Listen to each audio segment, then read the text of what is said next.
Dear listener, this is the author speaking. I am Alihadi Desselb, and I welcome you to the audiobook version of my book entitled Book Not About Success. Before going ahead and listening to the book, I wanted to thank you for investing your time in this 5-star rewarded masterpiece. I appreciate you, and I will not let you down. Have a great time, and may this investment of yours bring you success and happiness in life. Let's go. Book Not About Success. Alihadi Desselb. Preface. Welcome to the self-improvement book, dear reader. First of all, you may think about the book's unusual title. Before starting to write this book, I was thinking about some interesting titles, and among those were Concrete Book About Success It Is, as this book isn't going to be too long. Success, a thing that want many but achieve a few, because that's the truth, etc. But I ended up with the current title, which is Book Not About Success. It's simple yet effective as the book itself. Of course, I could name it Book About Success, but we all can agree that it'd be too boring. Plus, I feel something great about the title Book Not About Success. That's pretty much how the title was born.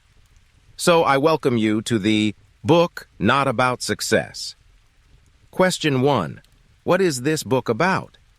I decided to write a book that wouldn't bore anyone. Truth be told, when people read books that are 250, 300 pages long, they get tired by the end of them, especially impatient people. And even if they read such books all over, they don't remember all the things after some period of time. Therefore, I made a decision that this book is going to be about 150 pages. And together, we'll talk about learn every concrete thing about success and how to achieve it. Question 2. Why did I decide to write this book? I'll tell you something about my life. I wanted to become a motivational speaker, author, and movie producer. You may ask me, there are so many works, so many jobs, so many things to do. Why motivational speaker, author, and producer?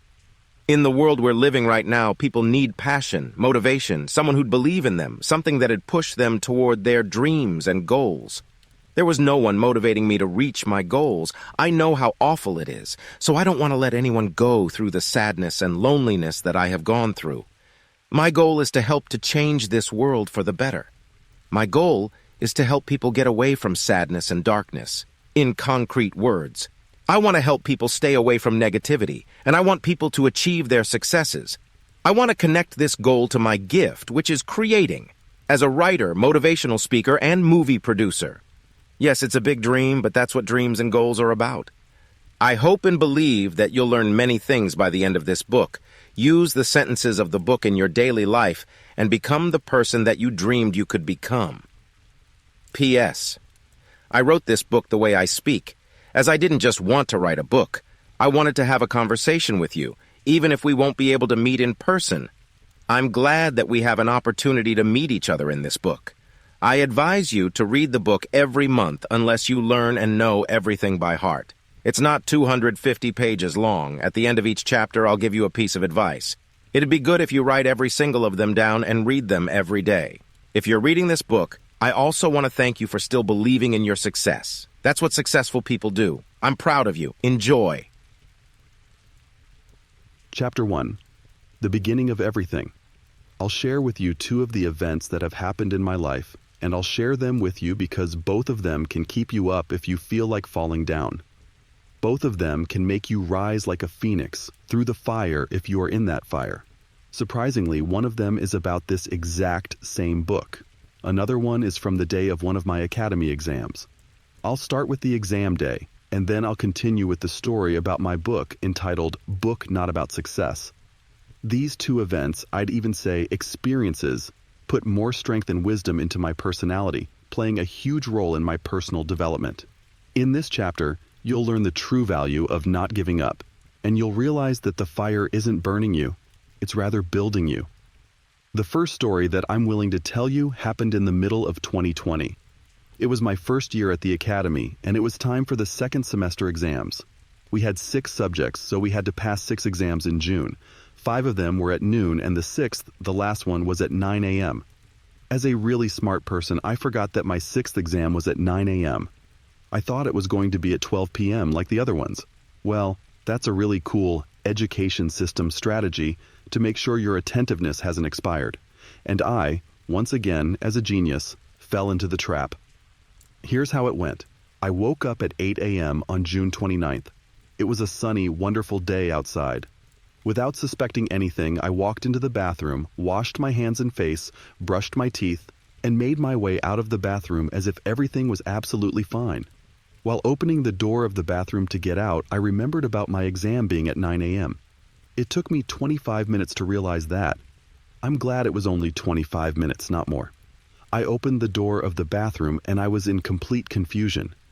Every thought was mixed in my mind, and in 2 seconds, I thought more thoughts than I did in the previous 1,500. I was like, oh God, what I'm going to do.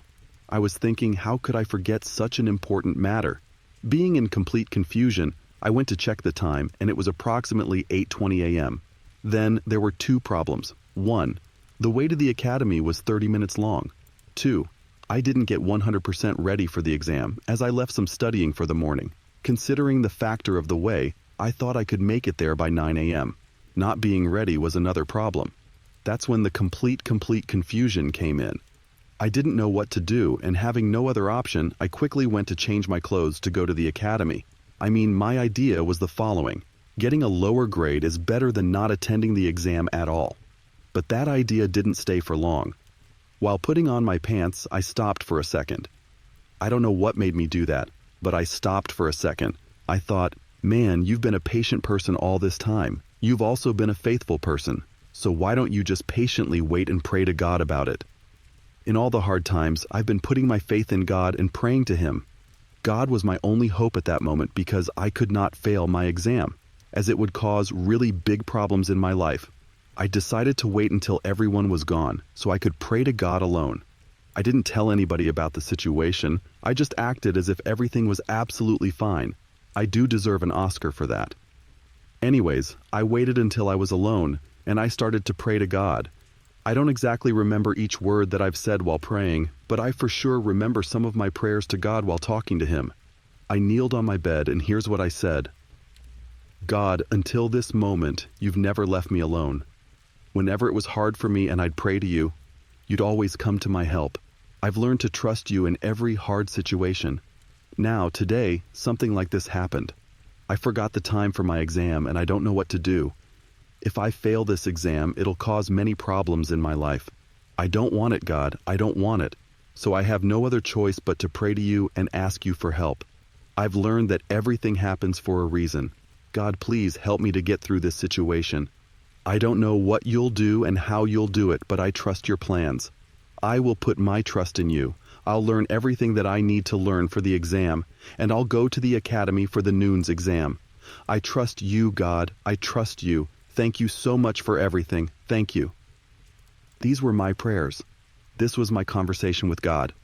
After all of it, I went to learn what I needed to learn and left for the academy at 11 a.m. so I could be there by 11:30 a.m. I knew that there was another exam scheduled for 12 p.m., but that wasn't going to be my group's exam. There are many other groups that study for different professions, so I thought, let me just put my trust in God and go there for the noon's exam. 11:25 a.m., I walked into the academy.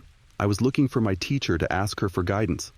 I've been performing and giving motivational speeches in the academy, even though it was only my first year there. Truth be told, through some hard work and God's grace, I've managed to get the respect and love of some teachers in the academy. I hope that if I go to her, she must say something really helpful about the matter. After looking for her for some time, I found her in one of the 4th floor rooms. I approached her and said, "Teacher, I need your advice. I forgot that my exam was at 9 a.m. today and I came for noon's exam. What should I do? How can I get through this?" My teacher told me, "The only thing you can do is to go to the head of our department and ask her about it. She knows better." Luckily, the head of the department my teacher was talking about also knew about me. I was looking for her for so long that I ran downstairs and upstairs all over the academy building several times. Finally, I found her at the stairs themselves. We greeted each other and I told her the same thing I told my teacher. But the difference was in her answer. She said, "Well, you've no other choice but to fail this exam." This answer got me stuck right there. I was in absolute frustration, My whole imagination, everything in my mind went dark for a second. But it didn't last for long as well. After a few seconds, the head of the exams could be seen walking downstairs. AUDIOBOOK saw her, looked at me, and informed her about the situation. "This guy been late for his morning exam. He's a good student. Is there any chance he can pass it?" The head of the exams looked at me, and that's what she said. "Hey, The Office fans. Look, there's an exam scheduled for 12 p.m. I'll tell you this, you go there and be as invisible as possible. Not a single person must know that you're passing the exam in other groups' scheduled time. If anybody finds out, you're done. Now go. Good luck." There came a big smile on my face. I happily thanked them and moved toward the exam room. On my way, I was thinking and realizing that this was something of what God did for me. That perfect timing of me, the head of our department and the head of the exams meeting at the same stairs in the whole academy building, man. That's something beyond any words can explain. I got to the exam room. There were other group students, and some of them knew who I was, as I'd give motivational speeches in their classes. That being said, one of them looked at me saying, "Oh, hey teacher, is it your exam now as well?" I was like, "Yeah, good luck to you." In my mind, I was thinking, please just don't ask any other questions. I already messed up enough, I can't mess up anymore. Thankfully, he didn't ask any other questions. Here we go, the time for the exam. Before entering the room, I had to show my student card. Everything about the student is written on that card. So my name, my surname, and yes, my group number was written there. Supervisors check it to understand whether it's the right group student attending the exam or not. Also, they take your phone so you don't cheat. Being the great actor I am, I gave my card to the supervisor. She checked it, looked at me, and simply said, "Go." She literally didn't notice anything. God, I can't describe the relief I got in my soul, realizing how far I've made it, entering the exam room. But the hardships weren't over yet. There were two last problems left. First, as it wasn't my exam time, logically it was another person's. Therefore, I would be sitting at another person's seat, passing the exam where he should have actually passed it. He could have easily come earlier or at the same time as me, but he didn't. He was late for the exam. I went to sit in front of the computer, and I needed only 2 minutes to pass the whole exam. The 2 minutes thing might sound funny, but here, where I'm studying, before the exam, they give you 250 questions, among which 25 are randomly put in your exam. I've learned each question by heart, and I knew the answers to all of them. Another problem could have appeared with the exam system. To pass the exam, each student must put in their own username and password. After doing that, the system opens up and shows you the exams you have for the day. The thing is, if the exam is at 9 a.m., the system must close it by 10 a.m., as you are given only 50 minutes to finish the exam, and then that's it. Now guess what? My exam, which was at 9 a.m., wasn't closed by the system. It's crazy and miraculous how all of these things in one day have worked out in my favor. Long story short, 2 minutes were enough for me to start and pass that exam. And that's exactly what happened. At 12 p.m., the exam started. It took me nearly 2 minutes to pass it. I passed it, got 100 out of 100, and went out as soon as possible. I didn't even look at the face of the supervisor. I was in complete shock at what happened since morning, and I was trying to understand how it happened. I never told this story to anyone, well, at least until my grades were officially written in the system. On my way back to the house, I realized that God was challenging me. He wanted to see how faithful and patient I would remain, and at the same time, he wanted to show and prove to me how faith and patience can actually work in a person's favor. Earlier, I wrote down, I was trying to understand how it happened.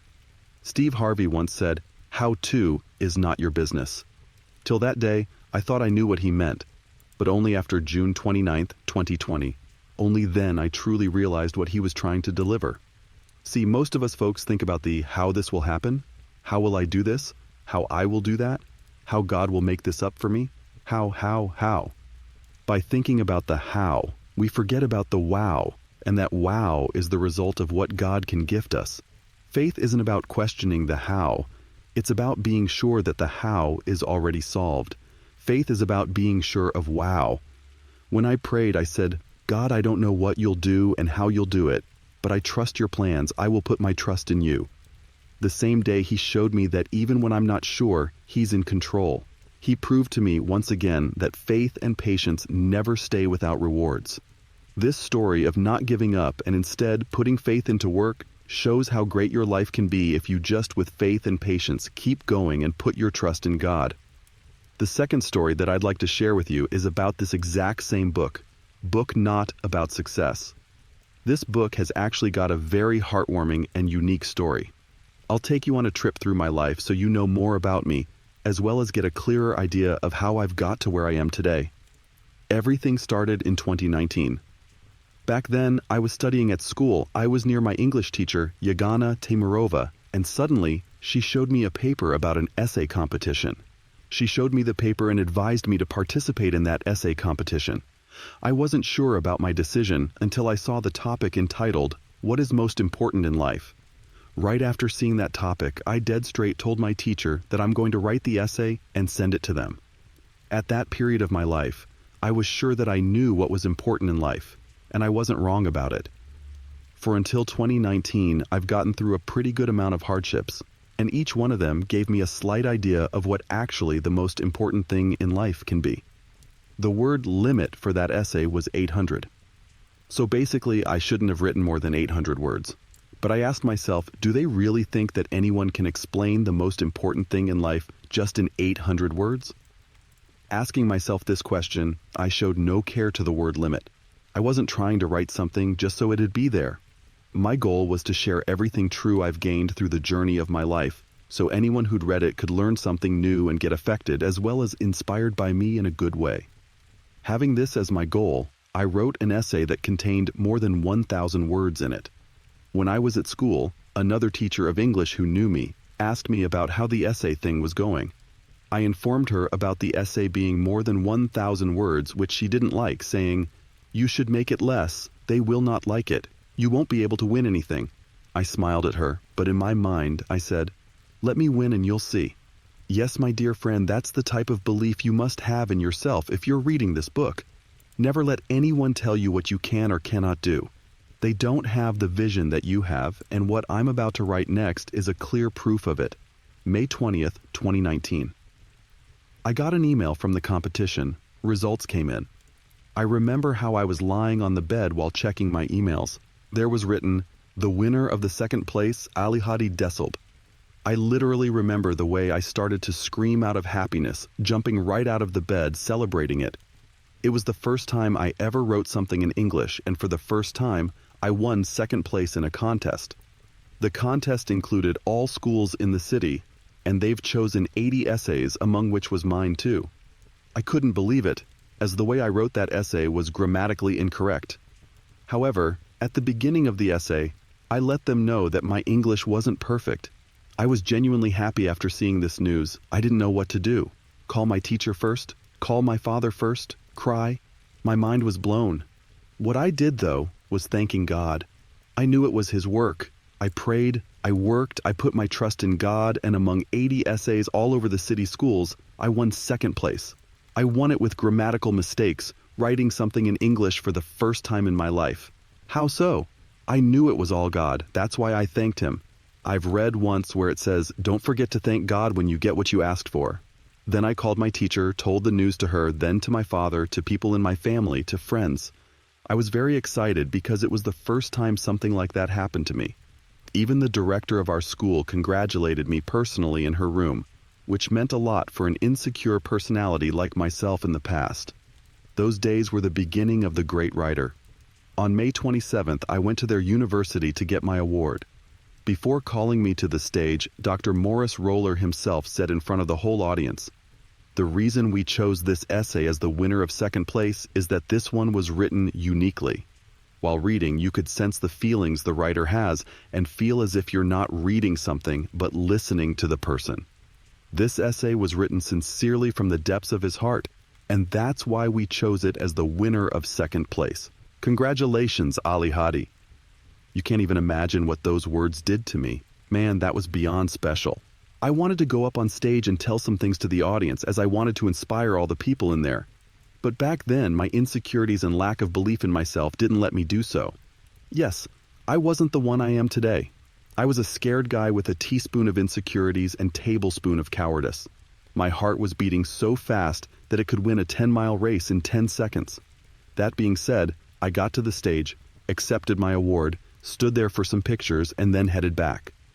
All of these achievements were and still are special to me, but unfortunately, after this event until 2020, I never realized that my gift could be writing. That's true. I can't even believe I was so dumb for such a long period of time.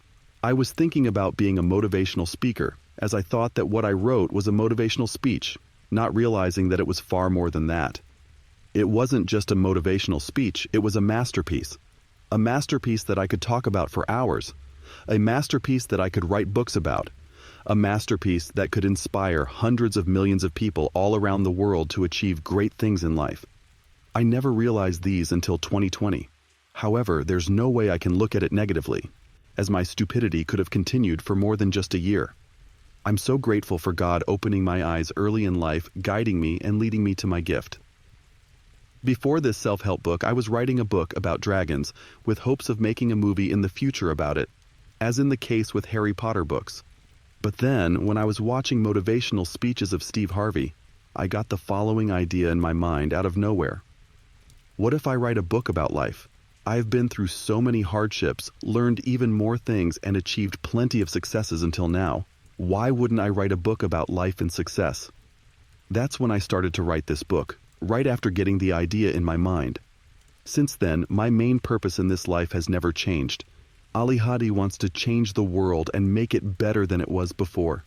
He wants to change people's lives for the better and become so legendary that even after his death, people would talk about his legacy for centuries, tell others throughout time how great he was and what influential works he has done in his prime. That remains my main purpose in this life, and I believe that's what I was born to accomplish. I started to write the book with the will to change the world. It was nearly March 2020.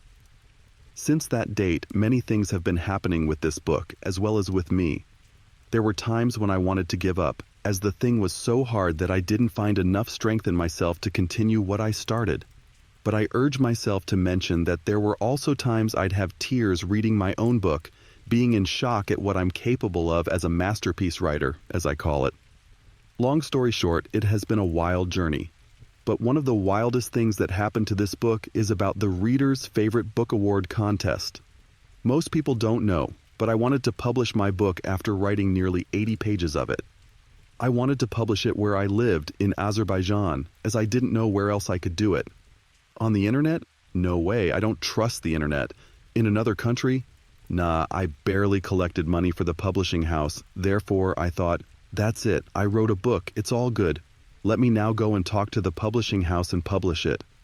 Oh, let me tell you something, thank God I didn't publish it then. I look back now and I remember what that version of the book was all about. Man, you wouldn't want to read that, I'm telling you. What made me change my mind, though, was God's sign about an International Book Award contest, which is held annually in FL, the USA. The contest showed up out of the blue, and I immediately realized that it was a sign from God. Come on, man, I've never heard about anything like that in my entire life. And here we go.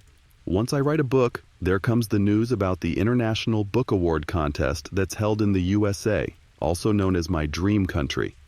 Of course, that put some more light in my eyes, and I continued writing the book and perfecting it. That's when the real mesmerizing part of the journey begins. First of all, it costs money to participate in the contest. There are 3 deadlines. Early bird deadline April 1st, $1.99. Regular deadline May 1st, $109. And final deadline June 1st, $119. Other than that, you can put your book in 4 different genres. For example, this book can be considered a self-help as well as a motivational and inspirational book. I could put it in 3 different categories. The main category costs $1.99, and the additional categories cost $65 each. I'm the patient guy, so I waited until the final deadline, and that's when the new hardships took place. See, there's no easy way to success. It was nearly May 20th, and almost everything was ready to go. But when I wanted to enter my book into the contest, my bank account didn't work. I haven't done anything like this in my whole life, and I had no idea what the billing address meant. I went to the bank itself, talked to them, they wrote down the billing address on the paper, and I came back to the house. I typed down the billing address, but it didn't work out. I went to the bank again and asked them to take a picture of the billing address on my phone, which they are not allowed to do, but they did, and I once again came back to the house. I typed down the billing address and it didn't work out again. I changed my bank, I opened a new bank account and bought a new bank card. I became a new customer of the other bank. The billing address was written on the bank account's document. I came to the house, entered the billing address, and there was no sight of success again. I didn't know what to do. At the end of the day, I emailed the contest support team. Please, dear listener, keep in mind that my conversation with the support team member was written and shown in an email form in the book itself, and in order to gift you the best experience as you matter more to me, I decided to avoid adding it to the audiobook. There was written, reader's favorite team member, Stephen. Now this guy, Stephen, I prayed for him a lot. He really did help me with participating in the contest. He sent me the PayPal payment option, which worked out. But there was one problem that I couldn't deal with. The problem wasn't connected to Stephen, nor to the contest itself. The thing I couldn't agree with was something different. On the website, there are 2 additional payments. 1. Add $1 for St. Jude Children's Research Hospital. 2. Add $1 for Dare to Care Food Bank. If your payment works on the website, you can select these options as well, which was important to me. I would give hundreds of dollars for my book. Denying $2 for charity, no, that's not me. If I want to change the world, that's where it begins. The details matter, people matter, charity matters. I've read once, charity reaches God before it touches the hand of the person in need. You can write a whole book of 170 pages about life and success, but if you don't take any action to make other people's lives better, the book doesn't matter. That being said, adding those 2 more options was of vital importance to me. But as you can remember, I couldn't make the payment on the website. Stephen sent me the PayPal payment option, which included the payment only for the book. Moreover, I needed to add the book in 2 more genres, as Stephen sent me the payment only for the main genre. He didn't know. That's my bad. Later, I let Stephen know about it, and this is how he replied. As a thank you for your kindness and generosity, I have added these 2 categories to your entry free of charge. You can see them now on the contest page in your author area. We will also donate to our 2 charities on your behalf. Stay safe and good luck in the contest. Listen, after reading his response, I cried for nearly 25 minutes in the room, kneeling before God, looking at the picture of the Statue of Liberty that was my PC's main wallpaper. I was so happy because I realized that I was on the right path. I needed the money for the trip, as once I win, I'd need to pay 1,000 American dollars for the plane ticket to get to Florida, the United States of America. I needed those 130 American dollars. In Azerbaijan, and for someone who's 19 in Azerbaijan, it's not small money. Yes, I do teach people English, and I do get a scholarship, but those all together make it $130 a month. So I needed them. I could never even imagine that something like this would happen. I sincerely wanted to help people in need, and God helped me as I also was in need. I kneeled before God, and for 25 minutes I was crying, happily thanking Him for everything. See, I don't deserve all the things that have been happening to me. No, I don't. I've been doing so many wrong things in my life, but every time I get to God, He is there for me. He forgives, He blesses. Oh man, how great He is. I get tears writing these words right now. Once again, I don't really think about the deep grammar and the way this book is being written by me. Every author has a specific style. This is my style. I write what I feel, and I believe in the uniqueness of my ability to deliver the messages that need to be delivered through me. This whole book is a message to change the world, to change people's looks on life to a brighter perspective. I understood it the moment I was kneeling and crying happily. I realized it, as God with His miraculous works and perfect plans made everything so crystal clear, that I would write an email to that exact same Stephen, who in reply would text me what he did at that exact time in the universe. So all of these things would fall together at one particular moment of life. Everything that happened in the past, all the hardships, all the negativities, heartbreaks, tears, had led me to that exact same moment. When a person realizes all these things, it's natural of him to cry. The person understands that he or she hasn't been dreaming of nonsense. His or her faith and prayers and hard work were never lost. When the person realizes all these things in some particular moment of life, crying out loud is natural and beautiful. This is what life is about: praying, having faith, and working hard. Truth be told, life is magical, It just doesn't open up to everyone. Being a Christian, Muslim, or a member of any other true religion that believes in God, if you have genuine faith in Him and sincere connection with Him, trust me, He's going to be there for you even when you feel like He's not. He's going to be there for you once you ask Him to. Don't let fools tell you otherwise. My life, as well as this book are undeniable proofs of what God is capable of. When this book gets more than 10 million copies sold, yes, not if, but when, mark my words, I haven't lied to you, not even once throughout the whole book. There are still people who tell me I'm too selfish just because I always stand by my point of view. I don't argue with them because the fool's reply is silence. God has blessed me with wisdom beyond my age, and there are people who understand this blessing. Those who don't, well, may God bless them as well. My dear reader, please don't lack in self-belief. Trust your own opinions, feelings, and outlook, still keeping yourself open to the wonders of life, as you need to develop and extend your limits of a great personality. Thinking that you're right doesn't mean you're selfish, nor does it mean you limit your outlook on the world. Undoubtedly, the truthfulness in your heart can be measured with the width of your outlook. However, it takes time to expand the worldview, and if you're reading this book then, my friend, you are on the right path to becoming the best version of yourself. Keep going where you're going and trust the process. All of it that you've been reading and will read has been and is the process of my life. Process of making me stronger, wiser, and better. The process of getting me where I want to be. Different things might be happening in your life, sometimes even difficult, but that's only the process of getting you where you want to be.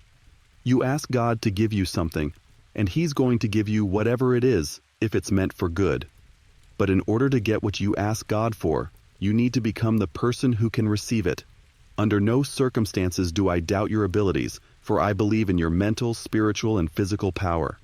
I urge myself to let you know that if you're asking for greatness, you need to become the greatness, and God will let you, help you, and sometimes make you become it. That's when you'll receive what you ask God for.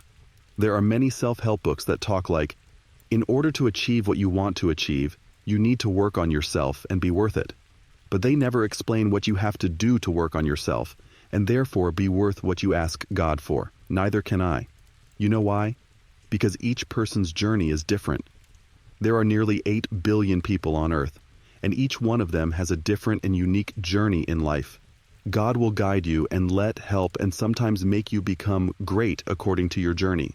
That's one of the main reasons wise people say, don't compare yourself to anyone. That's why they say, you're unique the way you are. It is not just that you are unique, but your life, your abilities, your journey, your gift, as well as your greatness, are the proofs and symbols of the uniqueness of yours. I can only push you toward the blessings that God has for you, and that's what I'll do through this book. That being mentioned, let me tell you how I became sure of my own uniqueness, so you with no doubts believe in the truthfulness of my words. The book has entered the contest, and I needed to wait 3 months as the results would come on September 1st.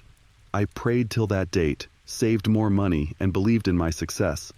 Sometimes I would cry out of happiness, for I felt how my 7-year-old dream was becoming a reality, getting into the USA.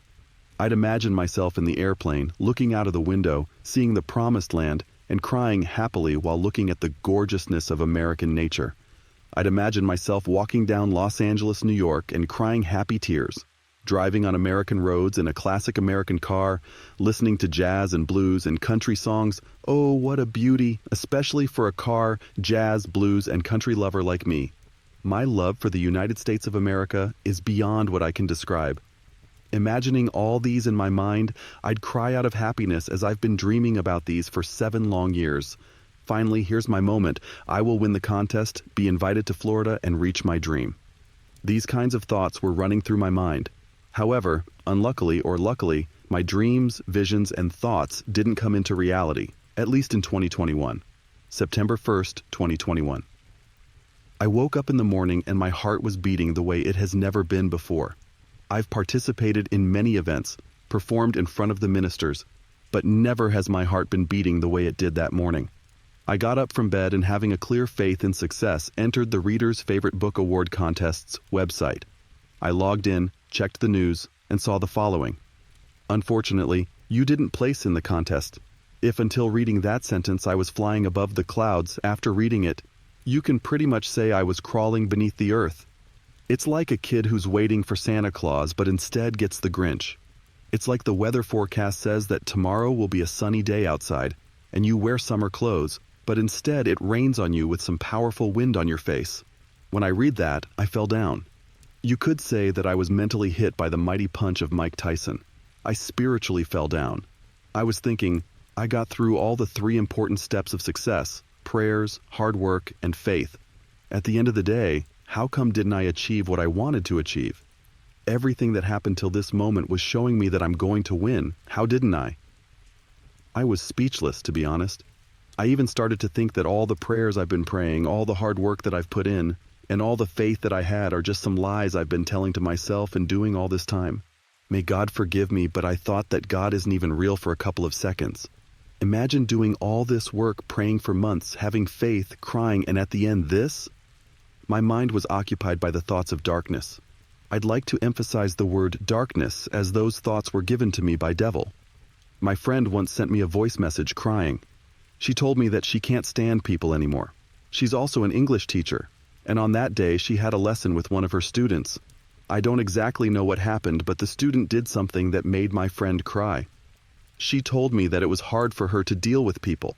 She couldn't stand it anymore. She'd put in all the hard work, show kindness and responsibility, but in return get tears and a broken heart. It was the dark moment that she has been put into. In dark moments, the mind is being filled with dark thoughts. She told me she didn't even want to teach anymore. This is the dark thought sent by devil to stop her from her destiny. I know my friend as well as I know my own name, and she is one of the most passionate teachers I've ever met. No way under the sun and moon she'd say something like that. She needed the light to get out of the darkness, and that's what I tried to show her. Look, girl, let me tell you something that you already know. We all need someone to tell us some things. Anything that's happening in this life to you is the process of making you who you need to be to achieve what you want to achieve. You want to travel the whole world. You'll be stuck in one place for some time until God opens your wings. You want to share kindness and positivity. You'll need to deal with cruelty and negativity first. You want to be happy. First, you'll need to get through some sadness. See, this life is preparing you for what you want to achieve. When they say the road to success is a hard and long road, they don't mean the hard work which needs to be put in the goal. The achievement of success and happiness is hard, because you need to get through hard times to actually feel the relief of happiness and success once you achieve it.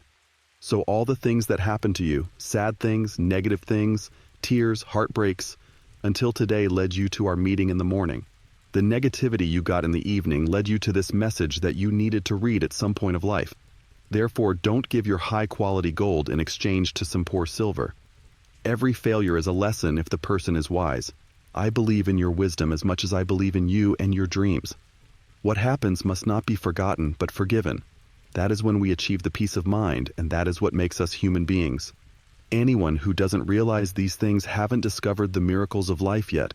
That being said, be the discoverer and keep discovering, not letting others stop you with negativities and anything likewise. This is what I texted her. She said, Alihadi, what you have written is like something I want to print out and hang on my wall. Whenever I feel down, look at it and get motivated again. Thank you, really.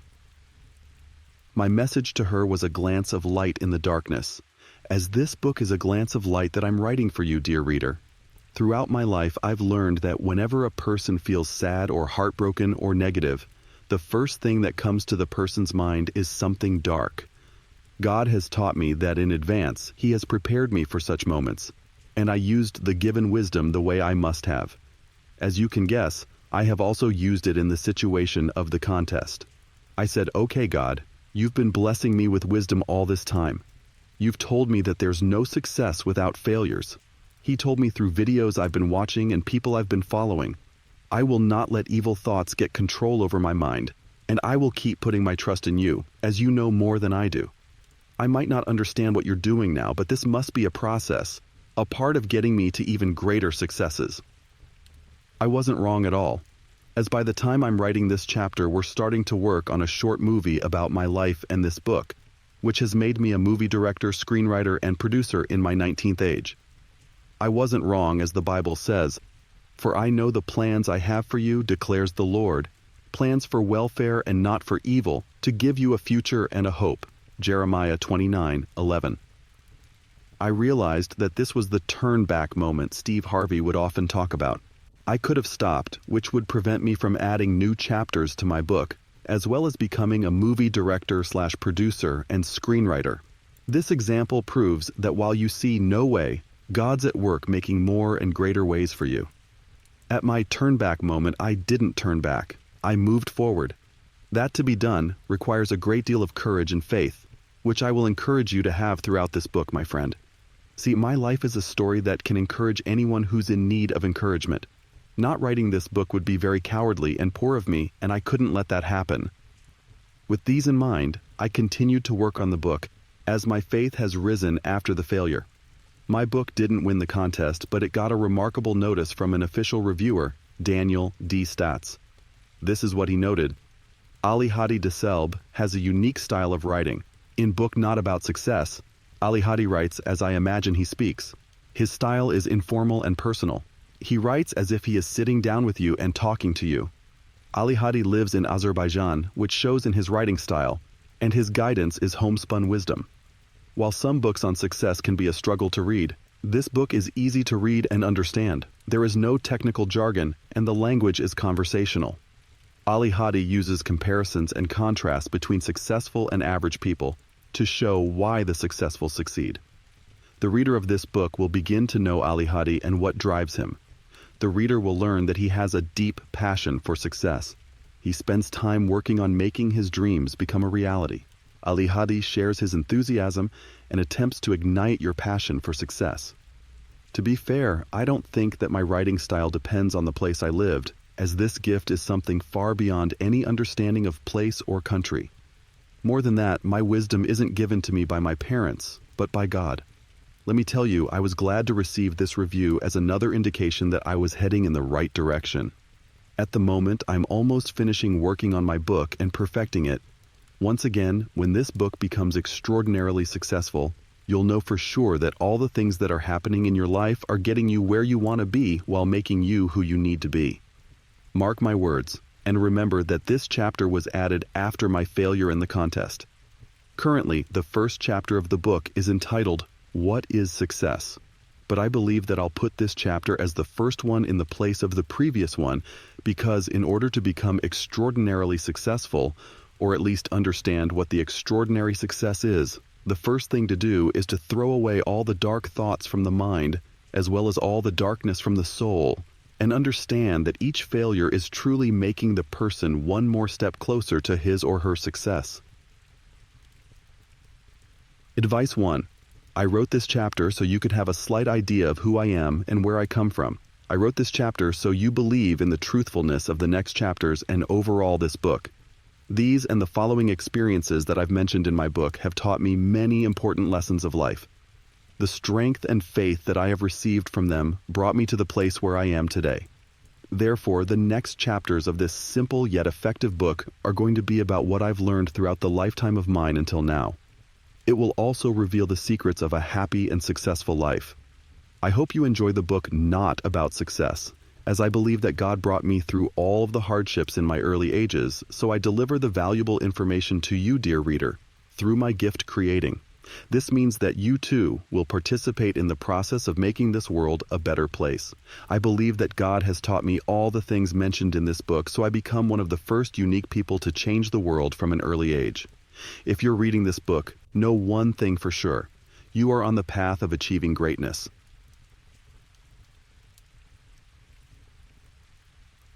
Chapter 2. What is success? Let's start our journey with a simple question. What do you think the idea of success is? Is it a lot of money? Is it having a luxurious car? Is it fame? Maybe possessions? What do you think? Sometimes people confuse the idea of success with the things mentioned above. Success isn't only about a lot of money, wearing a $100 watch, or having big villas. Success isn't only about these things. There are people who may tell you, you got to be rich to be successful, or money is everything. These are small-minded people's nonsense. Such people care only about money. They have faith only in money, unfortunately. The truth is, people who care about money too much never have the amount of money they wish they had. As a matter of fact, they never become successful. Then what is success? Now please take your time and think deeply about the next sentences. Success is, first of all, your true family, your health, your mindset, the way you think, the way you act, the way you imagine, your purpose, your goal, your character. Success depends on who you are and who and what you believe in. To achieve success, first you've to find it in yourself. How people who can't value family, health, love, kindness, inner voice would be able to value a lot of money, cars, and possessions. I call such people behind-the-curtain type of people. Even with God-given eyes and sight, they don't see anything behind the curtain of wisdom, and they're trying to make others blind too. Let me show you an example. One of those behind-the-curtain type of people, unfortunately, was my father. Yes, I've been living with a person who wanted me to do things against my desires. In fact, he wanted me to become a guard in the presidential security. However, I want to become the president leader myself. See the difference? I believe that I wasn't born to work as someone's guard and live simply unnoticed. I was born to help people all over the world, give them hope, and motivate them to succeed. What can be more precious than helping people all over the world? Father was thinking that the most important thing in life is money. And if you're going to have a lot of money, every girl will fall in front of you, you won't have any problems, and you'll be respected by other people. That's what most average people think. But he didn't realize that truly successful people don't wait for every girl to fall in front of them, because a true woman loves even at the lowest point of life. Successful people know that there are always problems, whether you have money or not. In addition, successful people are being respected not because of the amount of their money, but because of their thoughts, deeds, and personalities. Many people like my father don't understand that a person cannot become successful if they are doing what they do not like or want to do. In your case, this scenario might be caused by your friends, your relatives, your mother, or even you yourself. If you can't choose whether to listen to that person or not, ask yourself the following 2 questions as soon as possible. 1. Is that person really successful right now? 2. If he is, did he achieve it in a just way? If the unsuccessful person is telling you the way to success, it's unreasonable to listen to that person. As long as he knew the way, he'd be successful right now. Also, it is important to find out how a successful person achieved his success. If someone has a lot of money, looks rich, and acts like he knows everything about life, check how he succeeded. For the reason that some people who look successful get money by doing wrong, bad, unfair things such as 1. Stealing money from the community. 2. Using employees and not giving them enough value. 3. Selling low-quality goods for a high price and other unjust and even sinful ways of making money. If you have someone in your life like my father or someone who matches the description, I advise you not to listen to that person. Such people think that they know everything about life and the idea of success, but that's a lie they keep telling themselves. They think that you, dear reader, don't know anything about life. In actuality, if you're reading this book, you're aware of the situation better than I am. David Schwartz wrote in his book, The Magic of Thinking Big, the following. Back on the farm, a boy became a man when he proved he could do the work of a man. His number of birthdays had nothing to do with it. This informs us about the fact that age doesn't necessarily mean anything. You may be 18 and still be smarter than many 45, 50 YO people. So please remember these 2 principles. 1. A person can be extraordinarily successful only by doing the things that she was born to do. 2. A person can be successful by doing things fairly and rightfully. Please note and never forget these 2 principles of success. Advice 2. Many people never taste extraordinary success just because of not understanding the real meaning of success. They don't value the things that could bring success to them. Sometimes they don't even value themselves. On the road to success, it'd surely be better to stay away from such kinds of people. And remember, those who make money in dishonest, wrong ways lose all the money after some time. Chapter 3. Yes, it's a big dream. That's what dreams are about. How many times have you wanted to tell your dreams to other people, but were afraid that they'd laugh at them? Maybe you even told your dreams to some, but what they said made you feel like there are no possible ways for you to achieve your goals. Their words gifted you some lack of self-belief, and now you're not sure if you can live the life of your dreams. The reason why people laugh at your dreams, underestimate your powers, and don't believe in you is that they don't see what you see. One of the main reasons why 90% of people do not become remarkably successful in life is because they listen to what other people say. They tell their big dreams to small-minded people, as Steve Harvey says. As a result, their big dreams shut down, and they start to think like the average. Avoid telling your big dreams to small-minded people. The imagination of those people is limited to a certain extent. If you want to be a businessman, they'll tell you that you're not capable of this job. If you want to be a basketball player, they'll let you know that many other people have already reached the top and you can't get there. If you want to be a writer, they'll tell you that hundreds of books, thousands of articles couldn't achieve success, and yours will be amongst them. As Albert Einstein said, negative people have a problem for every solution. That's exactly what it is. No matter what you tell a negative person, they'll try to say anything to make you feel weak while you're stronger than you can imagine. To cut a long story short, negative and small-minded people are spoiled apples who want to spoil you. The fresh apple, from outer to inner, so you will be equal to them. But we both know that you're not small-minded. We also know that you're not a spoiled apple. As a matter of fact, the difference between you and small-minded people is that they haven't read any book about success yet. Thankfully, in contrast with them, you're doing it right now. This means that you're one step ahead from spoiled apples. And let me tell you one more thing. Everything starts from the first step. So don't let their words affect you. Whenever you feel weak and hopeless, remember one thing. The fact that you're reading this book is automatically making you smarter, wiser, and mentally stronger than all the negative, small-minded, and average people.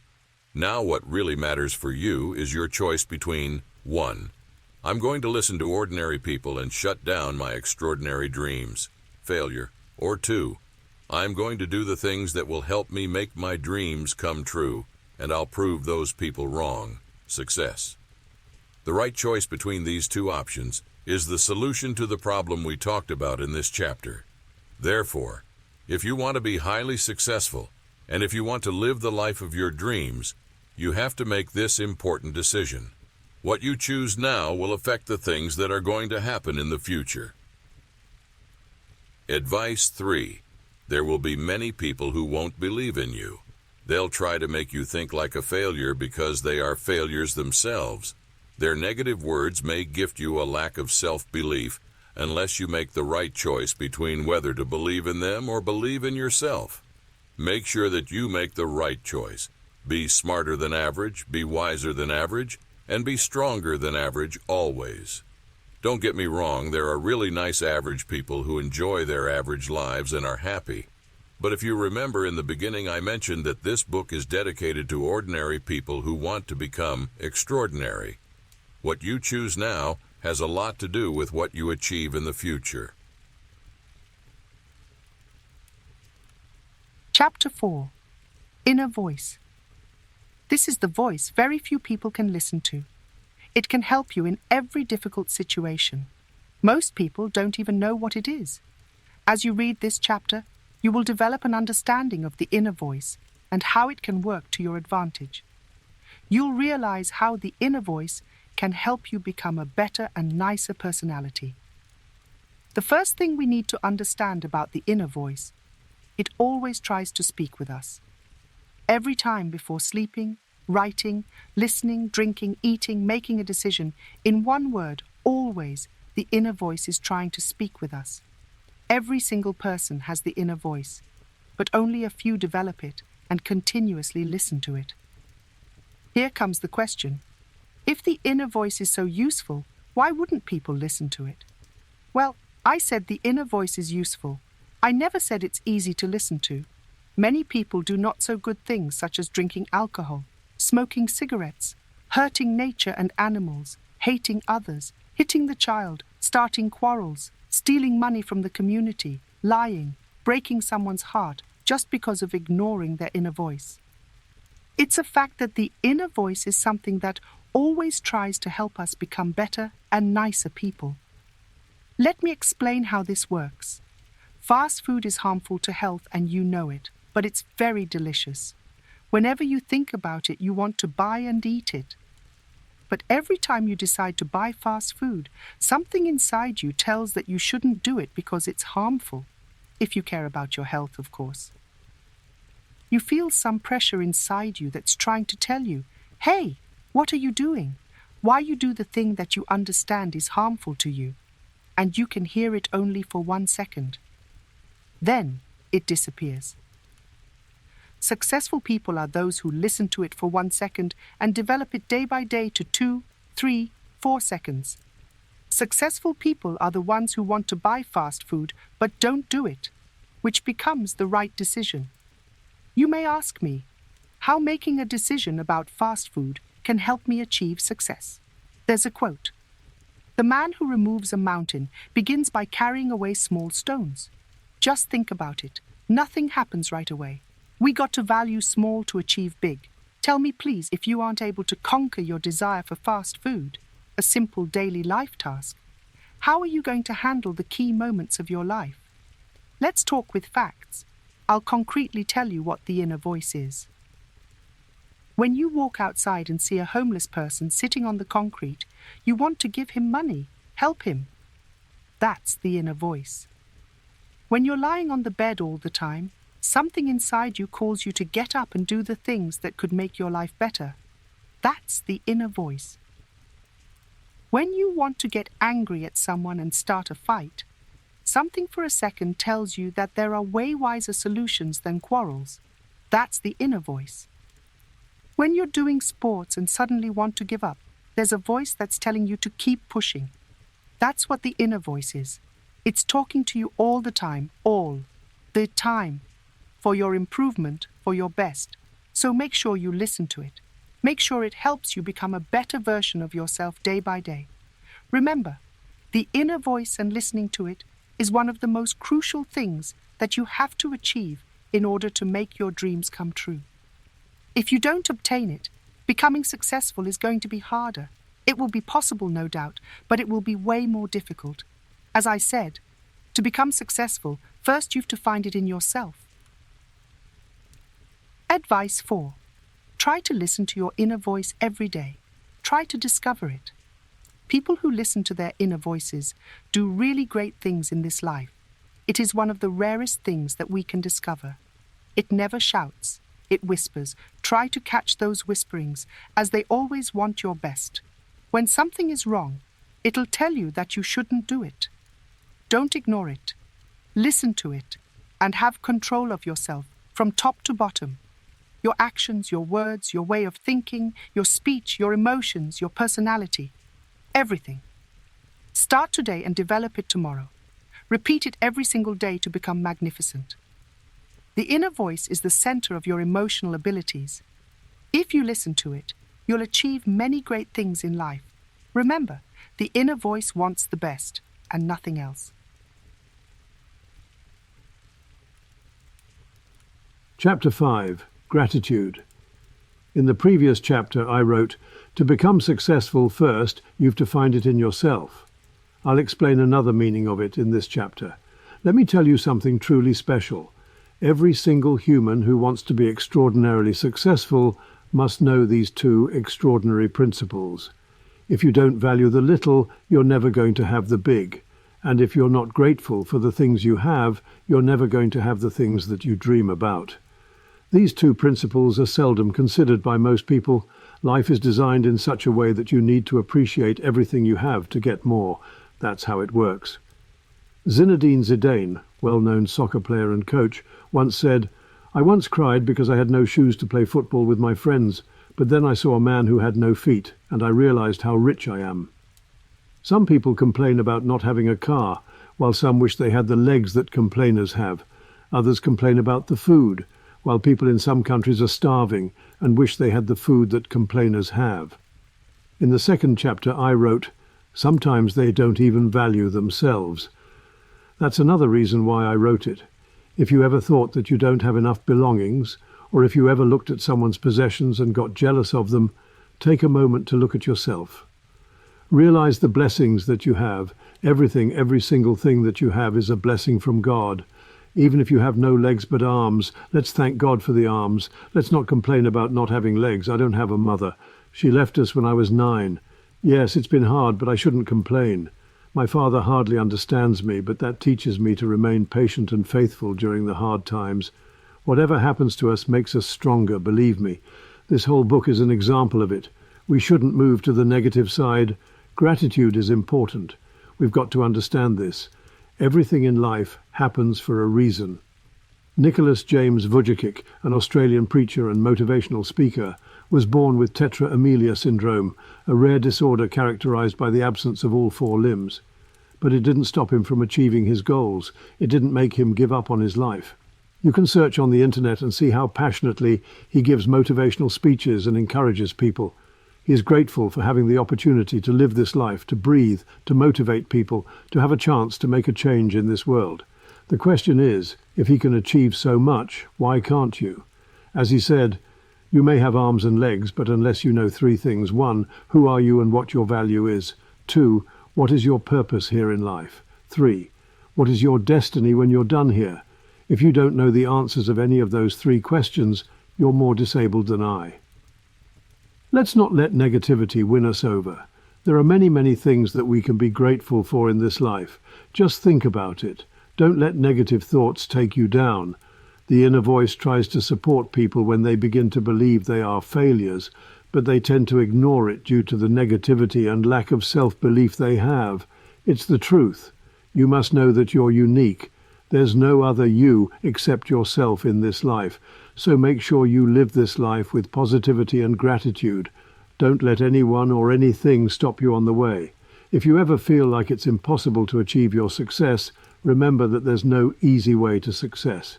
You just got to have enough faith and self-belief, then it'll be possible. Nothing is impossible. With God, everything is possible. The list of things that I'm grateful for, and you could be grateful for: waking up, roof over my head, food to eat, water to drink, water to take a shower, place to sleep, clothes to wear, books to read, my phone, the TV, computer, internet, money, even if small amount as some is better than none, the ability to see, feel, hear, speak, smell, taste, breathe, God's love, grace, help, mercy, will, blessings, my job, my students, my grades, heart of a believer, wisdom, faith, opportunities, moments, memories, my dreams, goals, wishes, desires, wants, purpose, all of my existing body parts, body shape, hair, even though I like bald more, face shape, hardships that made me stronger, mistakes that made me smarter, lessons that made me wiser, no war over my head, the opportunity to write this book, to help people all over the world, to share love and kindness, and much, much, much more to be grateful for. Please be grateful for everything you have. The more you're grateful for, the more God will give you to be grateful for. Steve Harvey. Advice 5. Let's never forget about gratitude. Let's be grateful for everything we have. Let's choose the positive perspective of life. Let's not let negativity push us down. Let's thank God for everything we have, as it could be worse. Complaining about life isn't good. If you want to achieve something great, start it right now. Become the proof that nothing is impossible. Let people watch you and get encouraged by you. It doesn't matter if you have problems, and it doesn't matter what kind of problems you have. Every person has some problems. I also have problems, trust me, many problems, but I still am working on my goals. I'm writing this book. What really matters is how you solve the problems, because then you really move beyond expectations and show everyone as well as yourself who you truly are. Your life is in your hands. Don't let life make you work for itself. Make life work for you. Chapter 6. Imagination. This is going to be one of the most interesting and entertaining chapters of the book. Imagination is a different instrument. It is a difficult machine. I would like to take this moment to tell you about imagination, its benefits, and how this great and limitless treasure can help you achieve greatness in life. I would describe imagination like this. Imagination is a giant universe which is located inside our minds. Many people exist in this life and don't even realize that there's a whole new world inside their minds, which explains why most people can't achieve their goals and why some of them are the victims of bad habits. Yes, imagination is something that can also help you get rid of bad habits. There's a quote, "Imagination is the beginning of creation. You imagine what you desire. You will what you imagine. And at last, you create what you will." George Bernard Shaw. This is one of the deepest quotes I've ever read until now. If you travel inside your mind, you'll see that imagination is showing you the things you don't have right now, but would like to have in the future. In other words, imagination is something that creates your future inside your mind in the present moment.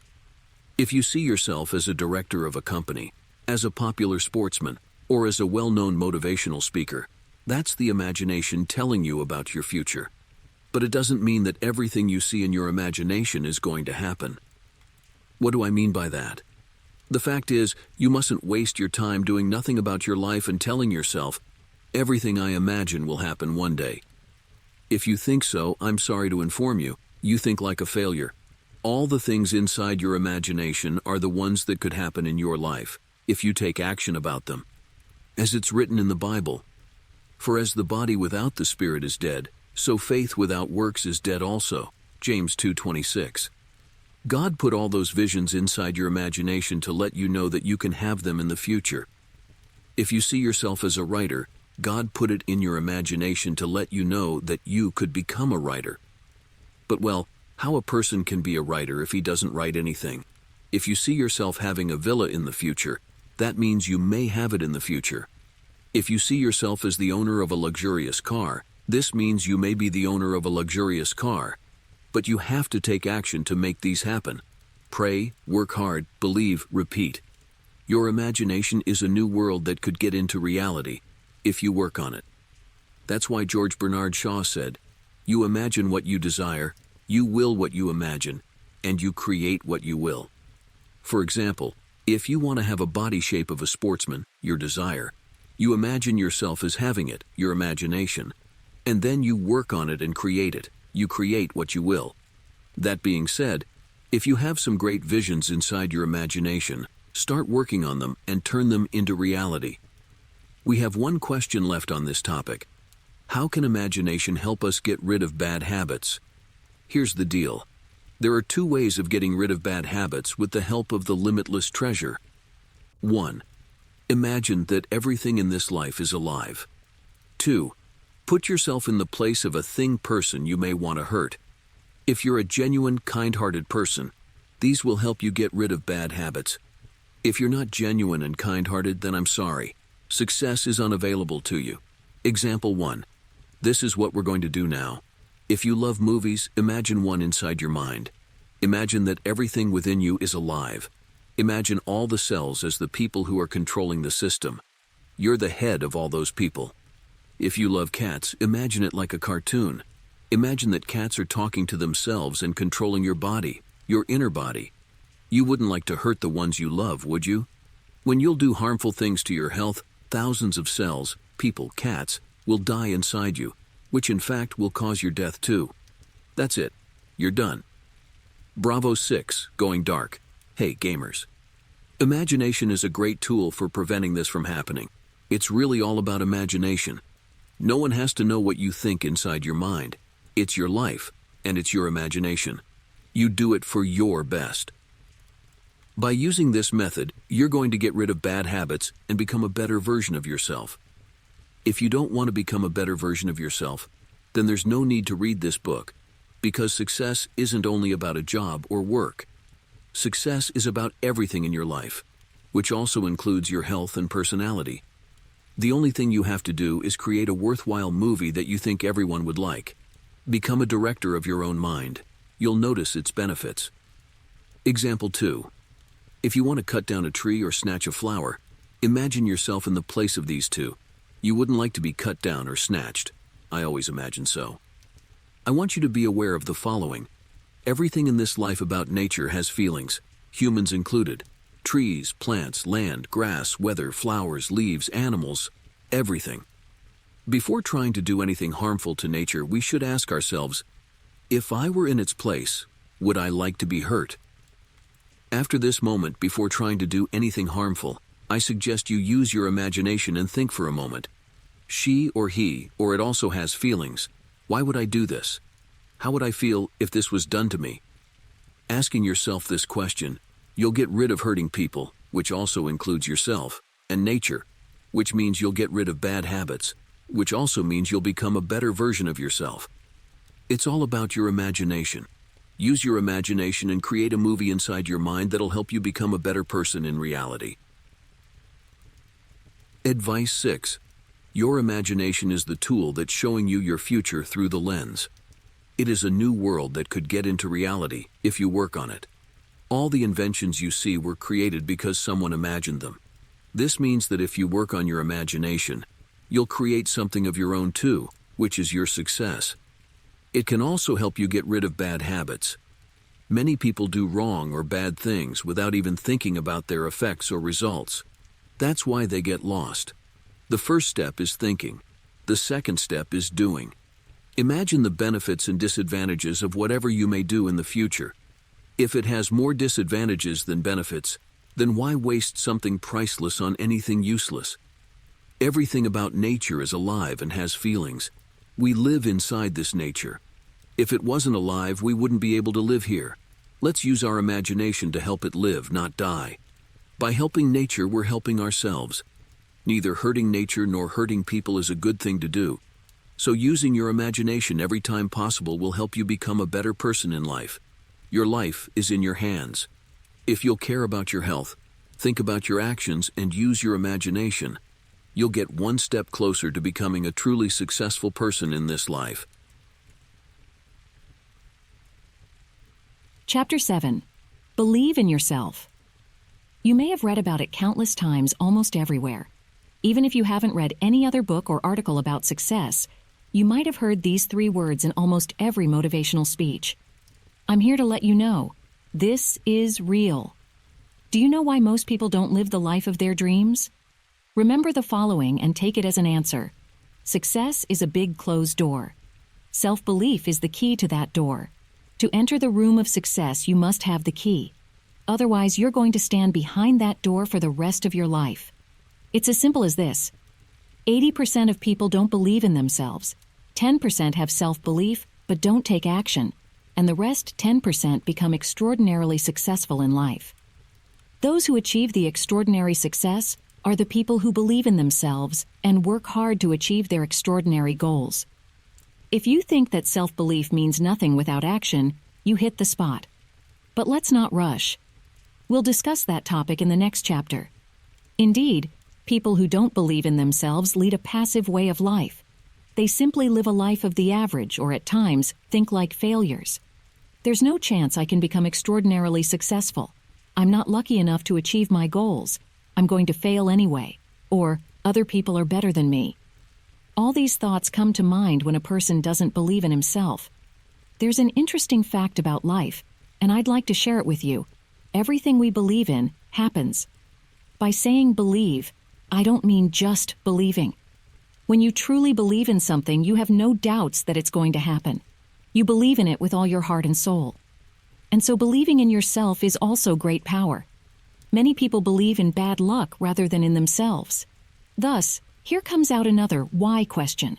Why people don't believe in themselves? Overthinking. Overthinking is the main reason. All the successful people who achieved many great things in life are the ones who left overthinking and started believing in themselves.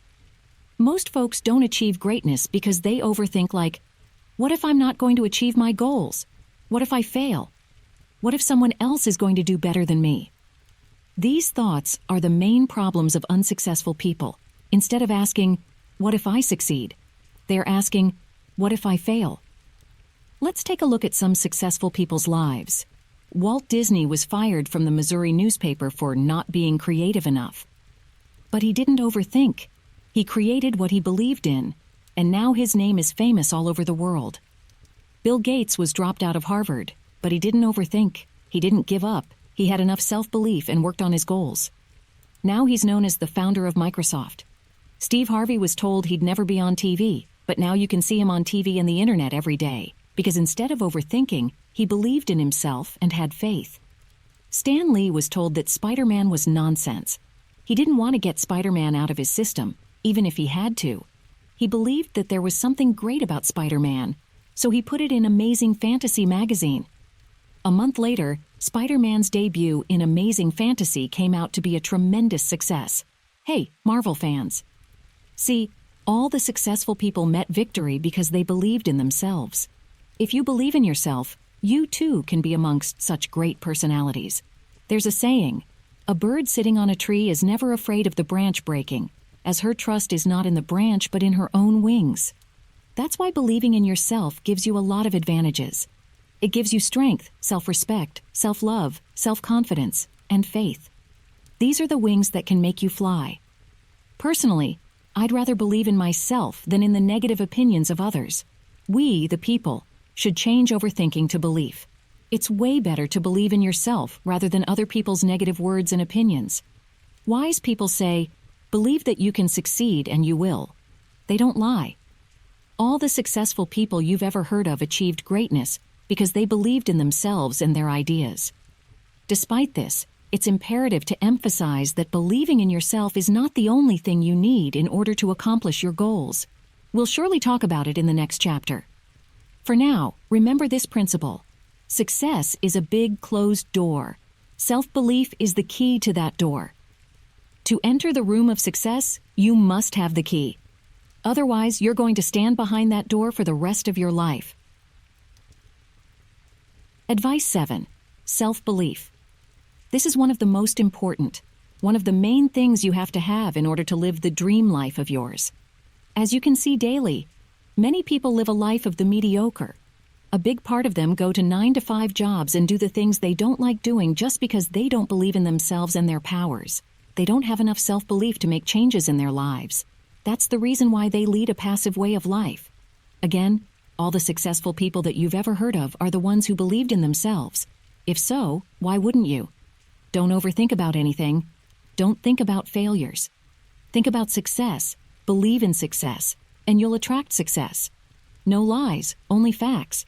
There's no need to listen to any hopeless thing other people may say. People with enough self-esteem would never tell you negative things. If you think deeply, you'll understand that there's no reason for you not to believe in yourself. If you have overthinking problems, remember the following. Overthinking won't give you anything you want, while God can give you everything. If you believe in yourself, the whole world is going to believe in you. Chapter 8. Action. Let me show you something I saw yesterday. A. Action. C. Changes. T. Things. Act. According to one of my previous statements, 90% of people who want to become extraordinarily successful and who have great ideas that could achieve true success never really achieve greatness in life. The reason? They don't take action. Note the following in your mind. It's not only about having the key to the door of success, it's also about being able to open it. Let's talk with facts. No one achieves prosperity by doing nothing. Elon Musk was a simple guy just like you and me, unless he took action on his ideas. Now he's the CEO of worldwide known companies such as SpaceX and Tesla Inc. You may have great ideas right now, but unfortunately you're not working on them. The reasons might be the following. 1. You don't really believe in their successes. 2. You're afraid of failures. These two may sound very similar to each other, but in fact, they're quite different things. If we pay good attention to reality, we can see that many people in this world have great ideas, but they refuse to realize those ideas just because they come up with. There are lots of people with cool ideas, and there's no chance I could outstand among them. The common problem with such kind of thinking, other people with cool ideas think exactly the same. Let me show you myself as an example. Back in the day, I was thinking of ways that could help me achieve my goals. Suddenly, I came up with a great idea of writing a book. I believed that it's a really great idea, as it's the gift God gave me. God gifted me with extraordinary imagination, which I'm beyond grateful for, and I had to use it somehow. I was smart enough to understand that there was some reason God gave me this ability. And then I got the idea about the book. Now, as a matter of fact, if I didn't start writing, taking action on my idea, then my idea would stay just like an idea. You wouldn't read my book right now, and surely I wouldn't become successful. I don't think about what if my book is going to fail, because if I did, I would stop writing at this point. I have faith. I believe that this book is going to be successful. I pray and ask God to make it happen. So do the same about your goals. What I want to tell you with this example is, 1. Think about your future, because then ideas will appear in your mind. 2. Believe in your idea. Don't think that it won't be successful, as there's a reason that you have this idea. 3. Take action on your idea, because if you don't, it'll stay just like an idea. In other words, the opportunity will be thrown into the trash can. But what about failures? How can I get rid of the fear of failures? Don't think about failures. The pilot cannot fly the plane if he's afraid of losing control. A sportsman can't win if he's thinking about failure. A salesman cannot sell products if he thinks that he'll fail. It all depends on the way you think. It all depends on what you're focused on. Stay focused on winning, not on other people who want to win. If you think that you'll fail, then you'll fail. As Yoda from Star Wars said, train yourself to let go of everything you fear to lose.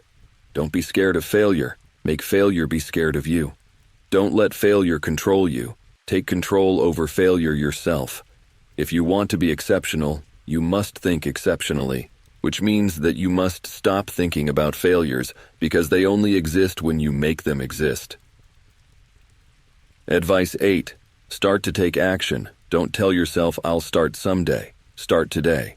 Success isn't only about dreaming or having great ideas. Most importantly, it's about taking action on those great dreams and ideas. God provides the wind, but man must raise the sails. We must understand that the key to the door of success is meant to open the door, not stay in our pockets.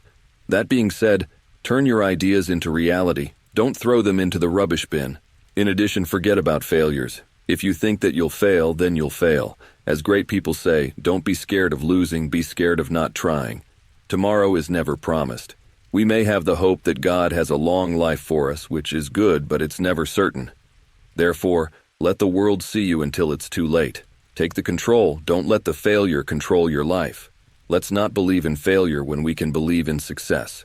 Remember, 1. ACT, act, action changes things. 2. Failure doesn't exist until you make it exist. Chapter 9. Take time to invent yourself. It's the era of technologies. We can see people on their phones and computers almost everywhere.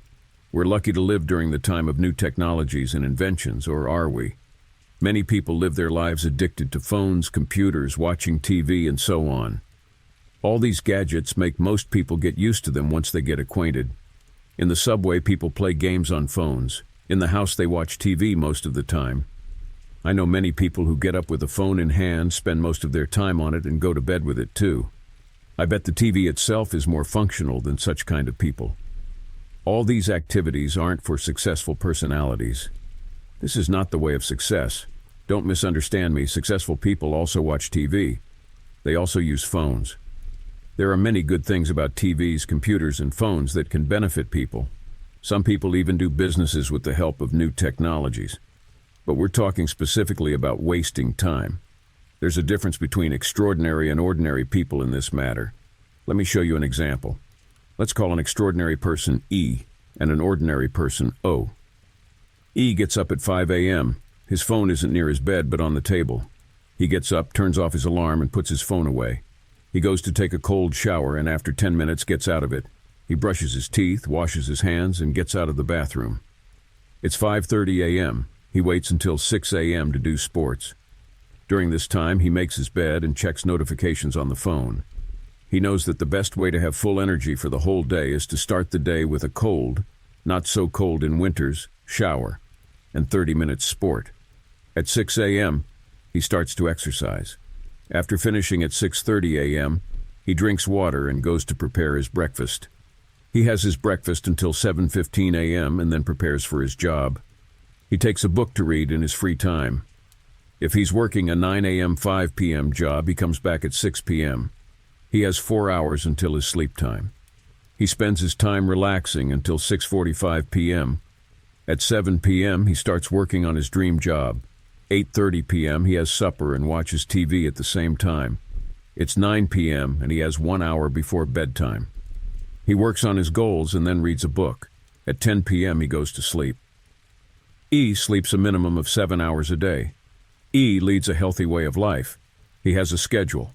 5 a.m. Getting up, 5:10 a.m. Cold shower, 6 a.m. Sport, 6:30 a.m. Breakfast, 8 a.m. Leaving for work, 6 p.m. Coming back to the house and resting, 7 p.m. Starting to work on his goals. 8:30 p.m. Supper, TV, podcast, 9 p.m. Working on goals, reading a book, 10 p.m. Going to sleep. It's an extraordinary person's weekdays. On Saturday and Sunday, he spends his time with family, rests, and works on himself to achieve his extraordinary goals. O gets up whenever he wants to. Right after getting up, he takes his phone, starts to check social media and like posts. After using the phone for 10 minutes on the bed, he gets up and goes to the bathroom. He brushes his teeth and washes his hands. After getting out of the bathroom, he forgets about his bed and goes to have breakfast with a phone. After finishing breakfast, he leaves the house and goes to work. He doesn't take any books, as he's going to use his phone in his free time. He comes back at 6 p.m. He starts to watch TV or use his phone. He watches one show, then another, and later chats with his friends on social media. He has supper whenever he wants to have it. After supper, he watches TV or plays games on the phone. He goes to sleep and gets up whenever he wants to. O doesn't care about how much he sleeps. O leads an unhealthy way of life. He has one schedule, no schedules at all. It's an ordinary person's weekdays. On Saturday and Sunday, he does whatever comes to his mind. He goes out, spends most of his time partying with friends, or just watches too much TV at home. He wishes he could be highly successful, but doesn't do anything about it. The difference between these two types of people is the following. 1. A person who wants to become extraordinarily successful spends his time inventing himself. He isn't happy about his present situation and he wants to make some changes in his life. He doesn't waste his time on social media. He uses his phone, checks social media, watches TV. But for a certain period of time, he schedules his day and knows what he has to do in order to become the best version of himself. He does sports and sleeps as much as to stay healthy and powerful. 2. A person who doesn't really care about extraordinary success wastes his time and destroys himself. He isn't happy about his present situation. Nonetheless, he does nothing about it. He thinks that it's impossible or nearly impossible to change something in his life. He wastes his time on social media and watches TV most of the time. Watching TV and being on the phone entertains him, destroying his future. He doesn't read books and sleeps whenever he wants to. He does sports once a week, and that's the reason for his fatigue and weakness. With this example, I want to tell you something. What you're going to read next is very important, and I would like you to remember the advice, as all of them in this book, for your lifetime. Advice 9. Don't get addicted to technologies. Those things may entertain you, but they're stealing your priceless time, which could be used to build your future. I don't say you mustn't watch TV. It'd be very absurd on my side to say it. We all watch movies. We all use social media. It's the era of technologies. We should do these. However, it'd be good to emphasize that we mustn't waste our lifetimes by only doing these things. Technologies attract weak-minded people like a magnet. Right now I could watch a movie or be on social media, but I'm writing this book to create my future. I'm spending my time on creating something that's going to make me successful. I would like to add the word inshallah here, as I respect Muslims and as this means with the help of God. I'm going to watch TV, talk with my friends, but later. Successful people don't waste their time watching TV or being on social media all the time. They work on the things that could bring success to them. After achieving success, you're most likely to have plenty of time to watch movies or be on social media as much as you want. But right now, what really matters to you is structuring your successful future. Go to the ant, O sluggard, consider her ways and be wise. Without having any chief, officer, or ruler, she prepares her bread in summer and gathers her food in harvest. Proverbs 6:6-8. Invent yourself. Read books, do sports, schedule your day, lead a healthy way of life. As long as a person feels passionate about his work, he doesn't really care about sleeping. It's human nature, but the human mind must know that health doesn't depend on passion. It depends on science. Even if you feel like nothing bad is happening to your health, it might not be like that. Also, as long as you've done a lot of work during the day to get yourself closer to the Hall of Fame, you'll fall asleep right after closing your eyes. That being said, do the hard work during the day. You've got 16, 17 hours, and rest at night 7, 8 hours. Work on your goals and make yourself a better and truly successful person. Chapter 10. Look important. I asked some folks about their opinions on elegant suits, and their answers told me enough about their ways of thinking and importance. In most cases, I got these two answers. 1. People who dress up like that are show-offs. They're showing others that they're cooler and richer than ordinary people. 2. It's really uncomfortable to walk in a suit. I don't understand how others walk in that. I'd never walk in that uncomfortable thing. Well, let's now take a look at how this actually works. Some people don't realize that there are many benefits to looking important. As for me, I don't feel bad or negative whenever I see a person in an elegant suit, as I'm the one who's always wearing it. See, wearing a suit makes a person look important. But what people don't understand, it also helps a person to think important. When a person wears an elegant suit, he gains more strength and self-esteem. He becomes more serious. He thinks of himself as a highly important personality. The bonus thing about wearing a suit is that other people, too, start thinking of you as a high-class man or woman. They think that if a person wears a suit, he or she must be from Wall Street. They treat them with more respect, which gives confidence to the person. Let me tell you this.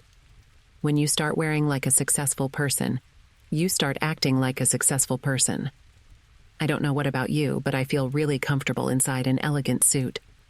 I feel grateful, powerful, good-looking, and successful. I'm studying in an academy, and people wear daily clothes there. But I'm different. I wear a suit, and people ask me why I do this every day. To get the answer, they need to read this book. But you, my friend, already know the reason. I suggest you look important too, because looking important is going to give you more confidence, more power, more importance, and more self-esteem. It'll change the way you think, and it'll change the way others think about you. Just try it. You'll start to think and feel like a successful person. As a result, this will help you start to act like a successful person. Warning. In reality, there are some disrespectful people who wear a suit to show off. Unfortunately, they don't understand that this act of theirs does not attract either people or success. We never become successful by doing such wrong and meaningless things. We're not looking for respect. We're being respectful. Be a good person, show kindness, talk politely, act like a successful person, and everyone is going to respect you. Let people love you for your personality. Your suit is just going to speed up the process. We should be elegant both inside and outside. Remember, a successful appearance means nothing without a successful personality. P.S. I wear elegant suits also because women like well-dressed-up men. Advice 10. Show elegancy with your appearance. Looking important is going to help you think important, and eventually, you'll start to feel and act like an important person. That's the reason why presidents, leaders wear suits. If you start wearing elegantly, you'll feel its advantages. More confidence, more power, more self-esteem in 2 words. More success. It'll also change others' opinions about you. You're even going to talk in an extraordinary way, and hey, that is one hell of a thing to mention. I'd say you're going to become an extraordinarily successful person. But there's no reason to look elegant outside if there's no elegancy inside. We don't wear a suit to show off or prove something. It's about good looks, and most importantly, it's about personality. This is the way to success. Being a good person, doing good things, showing kindness, acting like an extraordinarily successful person, and being an inspiration for others. Let people be inspired by you. Chapter 11. Keep your circle small. When I studied at school, I was getting jealous of some classmates because they had more friends than I. They were getting all the attention, talking to pupils from different classes and having fun all the time. Familiar situation, isn't it? Fortunately, later growing up, I realized that I was lucky enough not to be one of their kind. I understood this. The less people you chill with, the less problems you deal with. This one may seem like a meaningless quote for you, but trust me, these are golden words. To become successful, our circle must be filled with successful people. You don't drink tea when you want coffee. In this chapter, we'll find out why it's not really good to have a big circle and why it's actually bad to have many friends and all their attention. If we talk with facts, that's what we've been doing since the beginning of this book. you'll understand everything clearly and realize the true benefits of a small circle. First of all, I suppose most of us saw similar quotes about fewer friends, small circles, etc.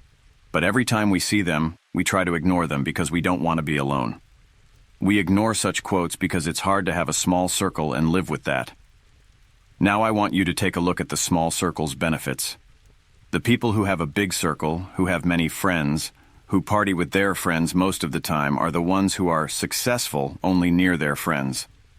Such popular personalities, not really, think that having fun with their friends most of the time, getting all the attention, or being one of the most important ones in the group is amazing, not realizing that they lose their priceless free time and opportunities, which could be used for self-development and self-investment. This is one of the biggest mistakes that steal success from many people's hands. Here comes another interesting fact. We don't even know if those friends are real friends. I think you know that many people call themselves friends just to look cool around somebody and get attention. They're literally trying to lick somebody's boots. You even may know some of them in your life. But all those popular personalities don't think about these factors, and even if they do, they just ignore them. All they want is to have fun, party, and laugh. They want to spend their time however they like, as their motto is, "We only live once." Yes, you only live once in this life, but there are 100 ways of living it, and 90 of them are the wrong ones. All those popular personalities, not really, and some others near them, bootslickers, never become successful in life. They all live a life of the mediocre. From the outside, it may look like they are successful and happy people who live their lives to the fullest. Well, seeing is believing, but is it the truth? Let me ask you questions, and I'd like you to answer them. What do you think? Who's more successful? 1. The one who's wasting most of his time near friends, or the one who's spending his time reading books, discussing beneficial topics plus with his or her friends? 2. A person who's investing money in order to create his future, or a person who's spending money on parties and meetings with others? The right answers to these two questions are enough for you to understand why it's better to stay in a small circle. You'll understand that it's better to be alone than to be in a circle filled with fake people. It's interesting that when the popular personality needs help, he notices that most of the folks, if not all of them inside his circle, end up leaving him alone. He understands his mistake and learns it as a lesson, if he's smart enough. But you, dear reader, have a chance to learn about it from our conversation in this book. I genuinely hope and believe that you're not going to make the same mistakes fools make. It's about quality, not quantity. There are many obstacles on the road to success, and one of those obstacles is the people of this kind. They're trying to look cool and get your attention. They're trying to make you feel weaker than them, while they already are weaker than you. They're trying to look proud of themselves for having a big circle of friends. That's the point. They're trying. As an author, I'd rather be alone or have 2 real friends than 15 people who are bootslickers, for the reason that only you and your real friends stay by your side when you truly need it. My dear reader, don't look for friends, for the real ones would never let you go. And don't beg anyone to be your friend. A person who's meant to be in your life is going to stay in your life. Even if you don't have any friends, know that you're away from fake people, and it's a great opportunity for you to start creating your future. Keep in mind one thing. It's better to be alone, work on your future now, and party as a successful person with successful people after some time, than party and waste time with fake friends now and go broke in the future. Advice 11.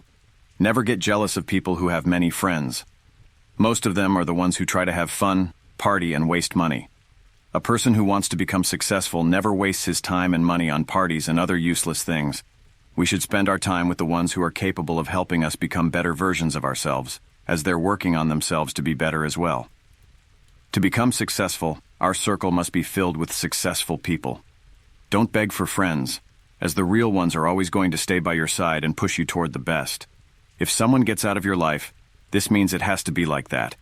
It means that you deserve more and better. Therefore, do not waste time.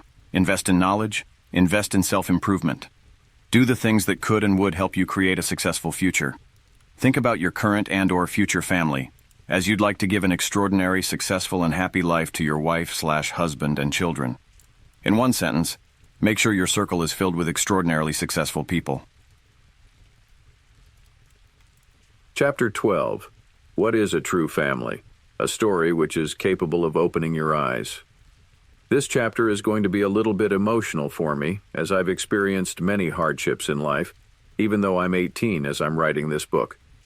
I've learned what it means to have a true family, what a family is in general, and how people sometimes confuse this big word with lots of other things. I want to take you to visit my life, to show you what happened to me and how I got to my current position, which I'm beyond grateful for. Let's start this chapter with the idea that I came up to. Family isn't just the people whom we've been born with. Family consists of the people whom we feel peace, love, kindness, happiness, positivity, support, and care with. Please read that sentence again and think about it.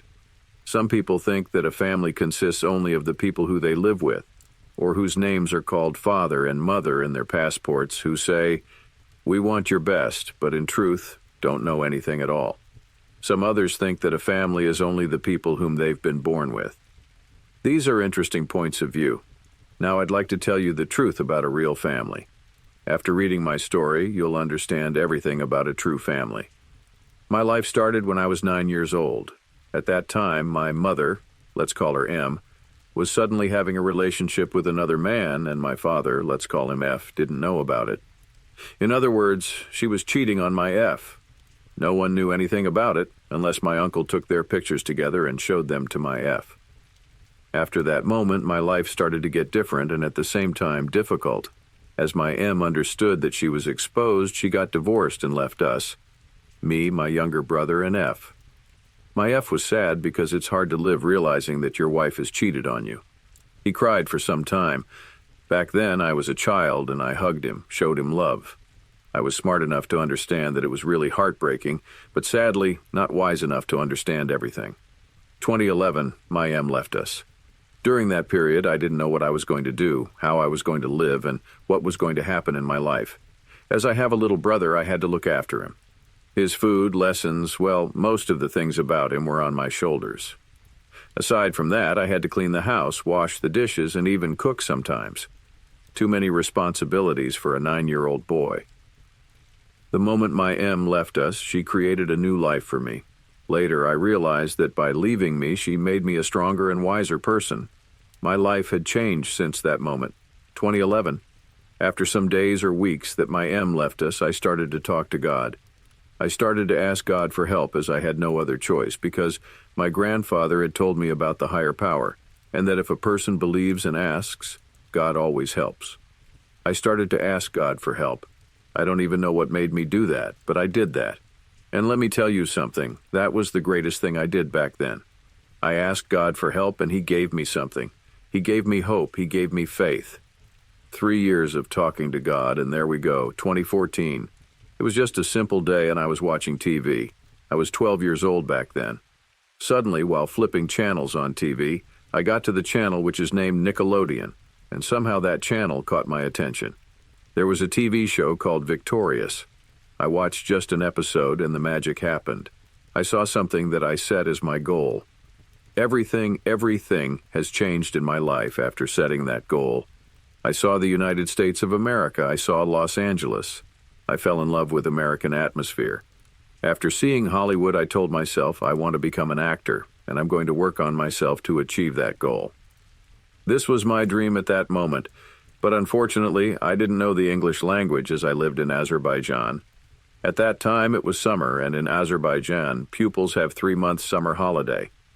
Guess what happened then? In those 3 months, I learned English so well that in September, teachers were absolutely shocked. I could easily read, talk, and describe in English like I was an American citizen.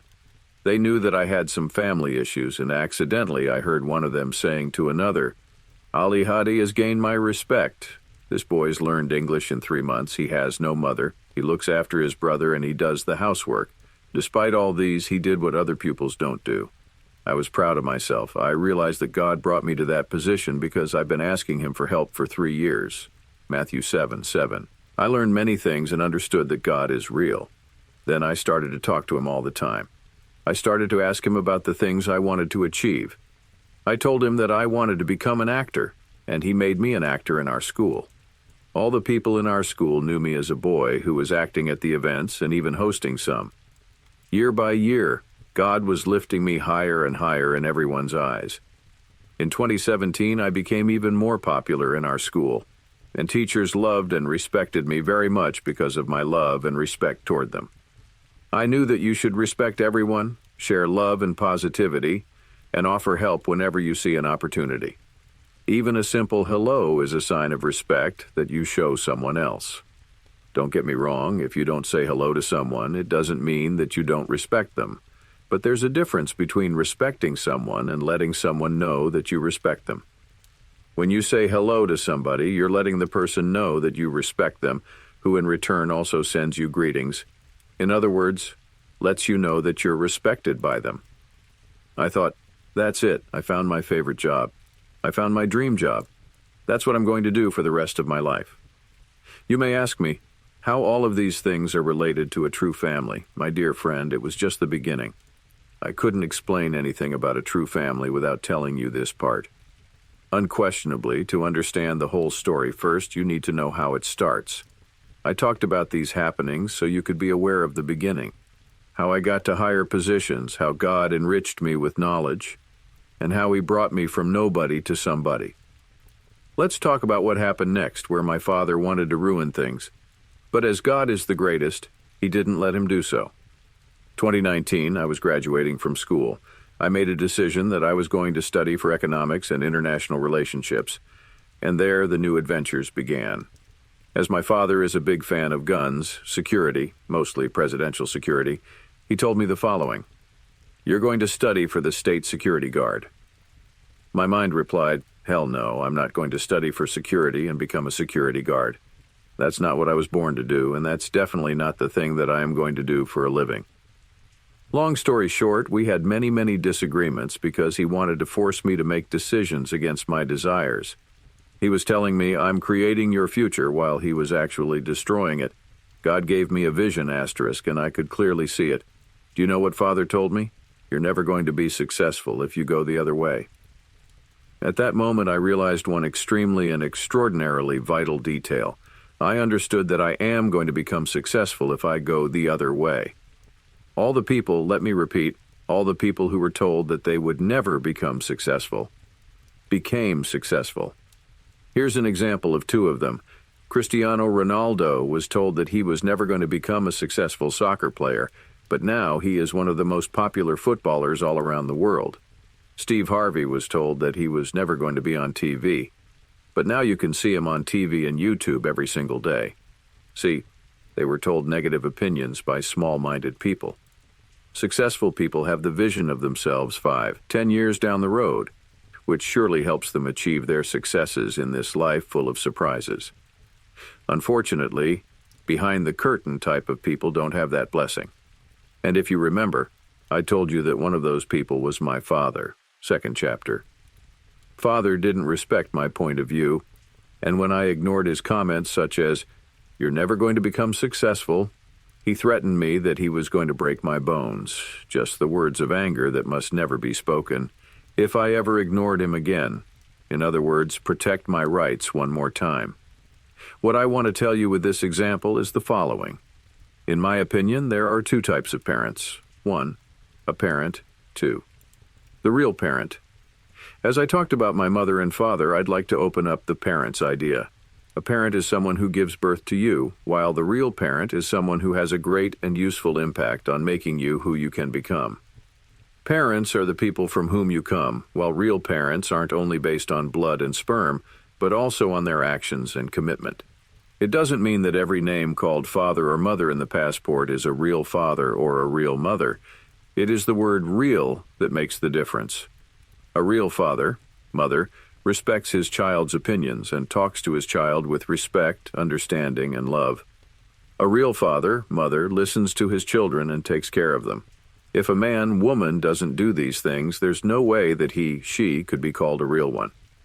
More than that, a real man, woman, doesn't flirt with other women, men, when he, she already has one in his, her life. My heart gets broken seeing both males and females do such wrong things over and over again. Flirting aside, seeing males looking at other women's legs behind while they have someone else in their lives, it's a shame. How do they not understand that women must be respected? I am sure that a real man loves one woman, A real man's eyes don't fall short. A real man doesn't play with women like toys. The wise don't play with treasure. I think you're wise enough to agree with me. We as men must respect women and their rights, not play with them. Let's say so, having a child doesn't mean deserving the name of a father or mother. They have great responsibilities. A true family consists of the people who motivate you, who understand you, who believe in you, who trust you, and who respect your opinions and goals. They are the people who support you to achieve your goals, not theirs. I shared my story with you so you could understand. Family isn't only about the people whom you've been born with. It's not right to call him a real father, her a real mother, or them your real family. If the only things you get from them are sadness, negativity, bad words, and unpleasant pressure. The real ones always respect you, support you toward the best, as no matter what, they truly love you and believe in you. If you feel sadness and negativity wherever you live, it means you're not beside your true family yet. Your true family is going to be in the future. Truth be told, we need to be grateful to God for getting us through such hardships, because God is showing us, teaching us how a family shouldn't be like, so we wouldn't make the same mistakes in the future about our families. Please read this sentence again, write it down, and keep it in your mind. Everything happens for a reason. God is getting you through these challenges so you would never make the same mistakes your family members make against you. If you're also getting through hardships, no matter what they are, don't ever give up. Believe in yourself and start to take action, as I did. You're not alone. We're in this together, and I'm writing this book to help you. Denzel Washington once said, "Your own family will talk bad about you when you are in the process of breaking all their generational curses. This ain't for the weak." Remember these words and believe in yourself. Work hard and prove all those people wrong who told you that you'd never become successful by becoming a highly successful personality. Advice 12. People who give us negative vibes cannot be called family. Family isn't only the people who we've been born with. Family consists of the people whom we feel love, positivity, kindness, happiness, peace, care, and gratitude with. Don't let anybody fool you. If you're going through hard times, ask God for help. Be patient. I asked him, and he helped me. The Bible says, "Ask, and it will be given to you. Seek, and you will find. Knock, and the door will be opened to you. For everyone who asks receives. He who seeks finds, and to him who knocks the door will be opened." It's the truth. I'm an example of it. He doesn't love me more than he loves you. He loves everyone at the same level. There's always a way out, and if you ask God for help, he'll show you that way. If you feel like you're an absolutely different person in a positive way than all those people whom you're living with, know one thing for sure. They're not your true family. They're just a lesson for you of how a family shouldn't be like, so you wouldn't make the same mistakes in the future. Chapter 13. Love Life. Part 1. We have learned that success has many meanings. We learned that being successful isn't only about material things, it's about our life generally. A person can call herself or himself successful only if she or he's leading a successful way of life. Success is also about a human's personality, dignity, his or her actions, speech, and existence. But what about building a successful family? Building a family is one of the most important things in our lifetime, and some people waste this opportunity just by loving the wrong person or loving too early. In this chapter, we'll find out why it's extremely important to wait for the perfect moment to fall in love with someone, especially to build a family. Being in a relationship with some girls, more specifically 3 girls, not at the same time, of course, I learned 3 important rules about love and relationships. I told myself that I'm not going to be in a relationship with any woman until the perfect moment. What do I mean by telling you the perfect moment? Let's have a look at these 3 rules. Rule number 1. My dear friend, before falling in love with someone, first of all, you have to learn to value yourself. You need to value who you are, you need to understand your own feelings and personality, and you need to find love in yourself. A person who cannot value himself or herself isn't able to value somebody else. When you love yourself, things look different to you. When you pay attention to yourself, you start to realize what you actually want. A woman who values herself also values her personality. her character, her actions, her rights, and her feelings. A man who values himself also values his strength, his humanism, his rights, and his morality. By valuing these qualities, we wouldn't let any simple person have a relationship with us. If you're a lion, why would you let some fox have a relationship with you? Nowadays, people see beautiful girls or handsome boys and fall in love with them. Yes, we believe in what our eyes see. But there's no meaning for eyes to see if the heart is blind.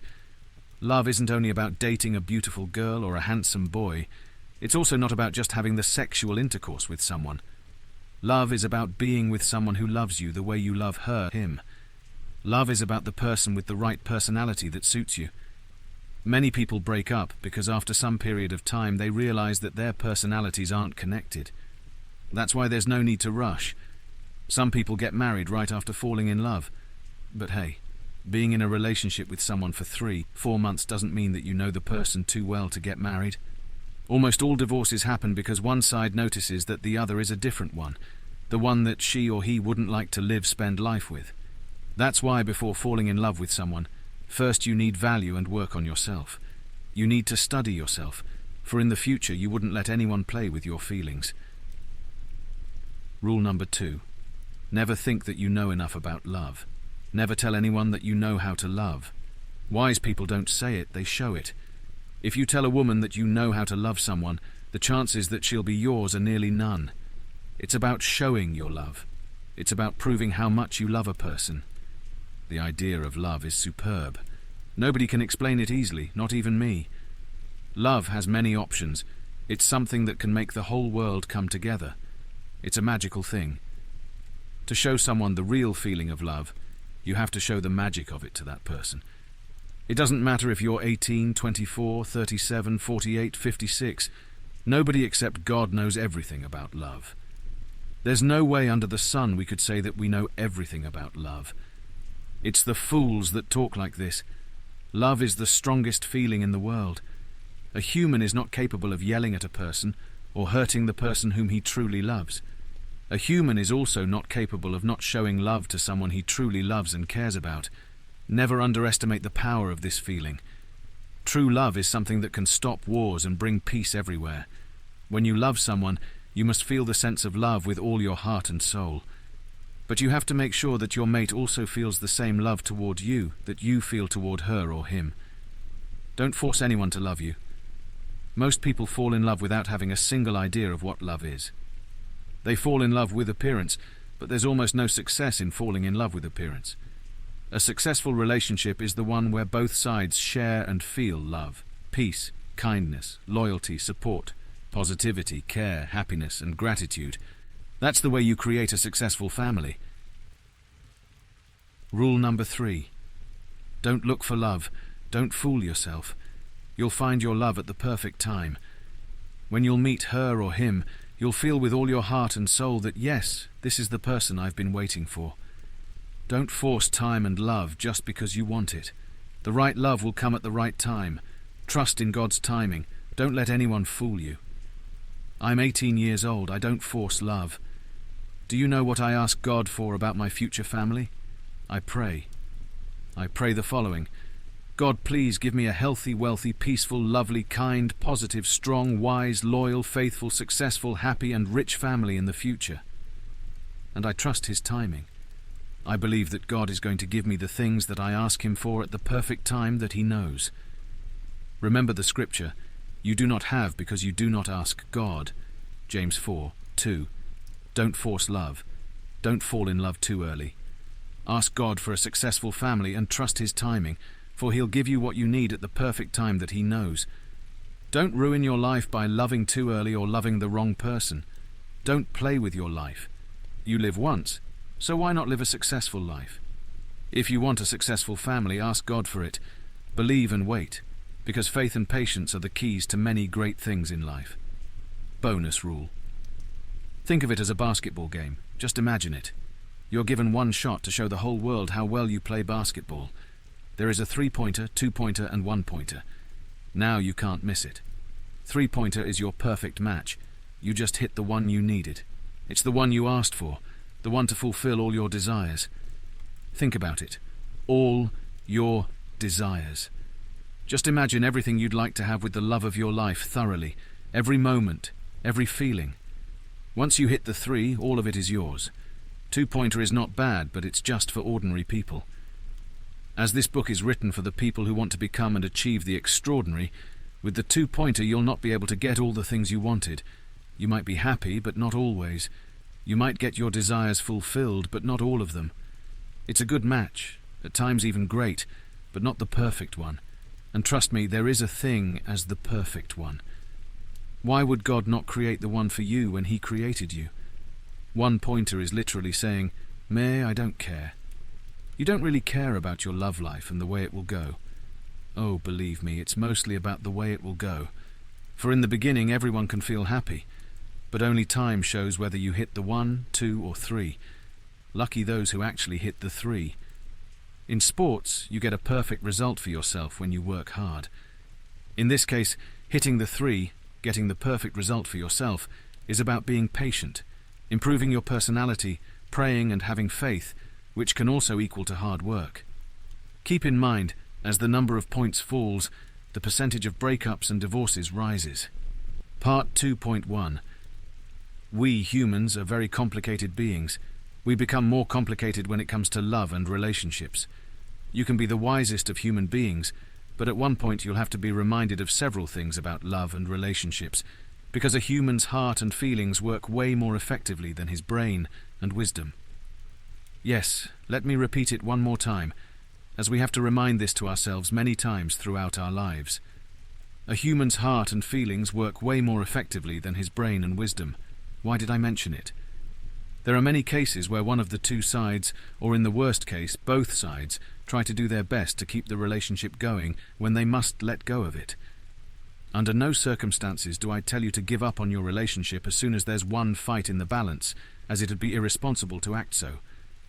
However, I urge myself to let you know that you can have no more than 4 effective emotional fights that will break your or the opposite side's feelings and expectations.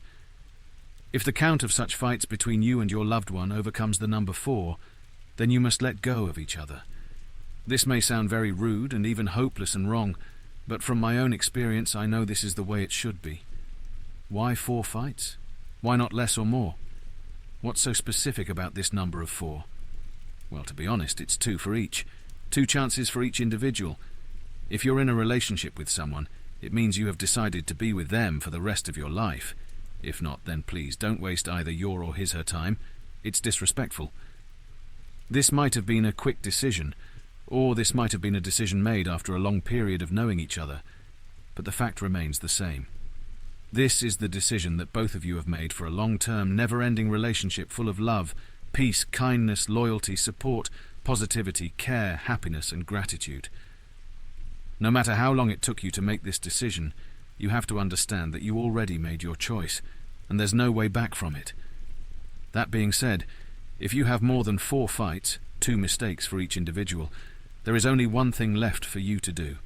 Find a proper time and place, and have a genuine talk with each other, which has to look like, "My name of the person, I love you very much, and I've shown you this by being by your side through thick and thin, supporting you whenever you needed it, showing you the feelings of love and care as much as I could, because you have been and still are one of the most important human beings to me in my life.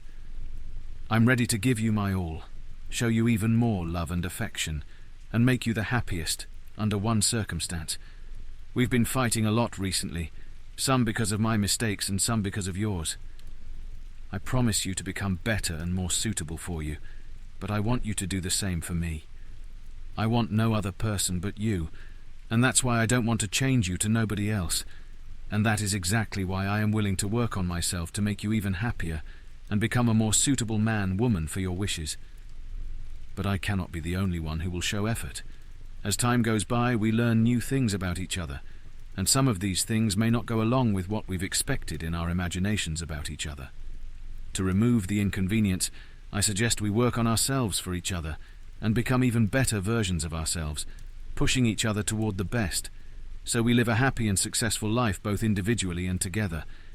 If you don't want to do any of these mentioned above, then it is the best for both of us to walk away from each other peacefully. After this conversation, Any decision that will be made between the two of you is going to be a win for both of you. If you choose to move forward pushing each other to the best, becoming more suitable for each other by making sacrifices of what I want to what we want, then you'll live a happy and successful life both together and individually. On the other hand, if you choose to walk away from each other, then you'll find someone more suitable for you, hopefully. Here we are. In both cases, you are a winner. Those inexperienced and those who are not in love at the moment may look at it very easily, saying, "It's not that hard to let go of someone else if they don't match you perfectly." Well, this sentence itself comes from inexperience and lack of wisdom.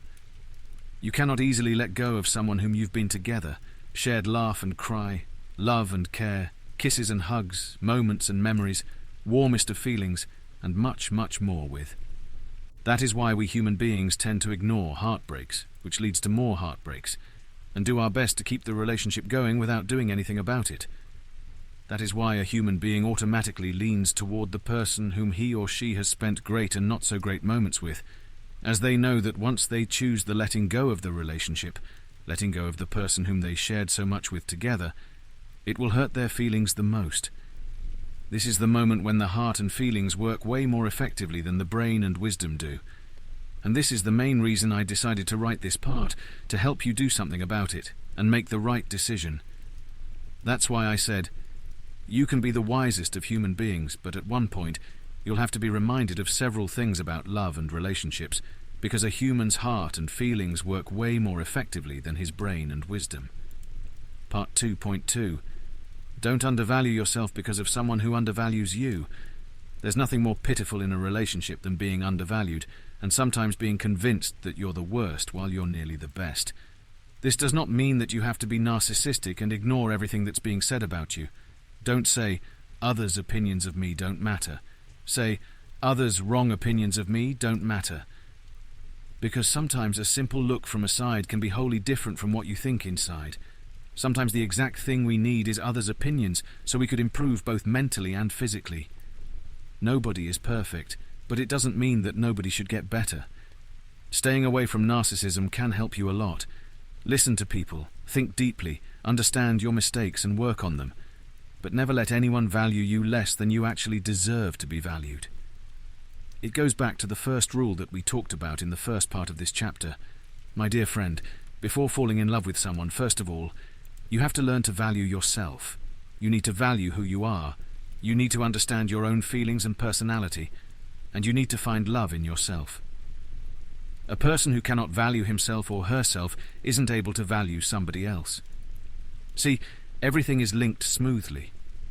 This is the true chapter about relationships, and I'm grateful to be able to know about all of these things in my 20th age, as I'm writing this part, as well as share it all with you. We all need this chapter. Let it be our friend. Let's go. Advice 13. Before loving someone, learn to love yourself. Study yourself. Find out who you are. Value your feelings. Value your morality. Because then you're going to protect your feelings and become the right person. Don't fall in love only with appearance. Remember, eyesight is useless if the insight is blind. Understand the real meaning of love, because the idea of love is not simple. Have a heart. Have a soul of a lover, not only eyes. It'd look very stupid if you ever say that you know how to love. When the perfect time comes, better show that you can love. Yes, the perfect time. Don't fall in love too early. Ask God for a great, happy, successful family, and He'll give you what you want and need at the perfect time that He knows. Have faith. You only live once in this life. You have one chance to live here, so don't ruin this opportunity. The right person will be at the right time. Believe and wait, because faith plus patience equals key. Be aware when you make decisions. Listen to your heart, but don't forget your mind. Sometimes it's better to let go than keep on to it. It might hurt only once if letting go, but in case of continuing, it'll hurt again and again. Have genuine talks with each other, and then make decisions that would put both of you in winners' positions. Advice is mine. The choice is yours. I've made my choice to advise you, so should you make yours. Remember to never let anyone undervalue you. Don't undervalue anyone either. Sometimes we undervalue what needs to be overvalued, and overvalue what needs to be undervalued. Keep this in mind, and make the right decisions depending not only on this chapter but the whole book, as well as your own life experiences and wisdom. Dear folks, don't control each other. Believe in each other. Trust each other. Without trust, there's no love. Forget about a happy and successful family if you're not going to trust each other. Some men like to control everything their woman does, and vice versa. Do not do that. For her or his behavior will tell everything about how much she or he really cares about your relationship. Chapter 14. One act of random kindness at a time. Part 1. This part of the chapter is dedicated to the woman whose name I don't know. It sounds crazy, doesn't it? Trust me, it does not just sound crazy, indeed it is crazy. I met a woman out of nowhere who did something for me out of nowhere and made me write a chapter about her out of nowhere. We had an interaction just for 2 minutes, and then I haven't even seen her yet. I pray that we meet each other once again, and even if we don't, I pray that she reads this book, so she knows that those 2 minutes made me write an 11-page long chapter. She would know that I'll never forget her kindness. March 1st, 2022. I got out of the academy and went to the nearby bookstore called Libraf with my friend Nijat. He wanted to buy a book about Muhammad Ali. The bookstore is located inside the mall.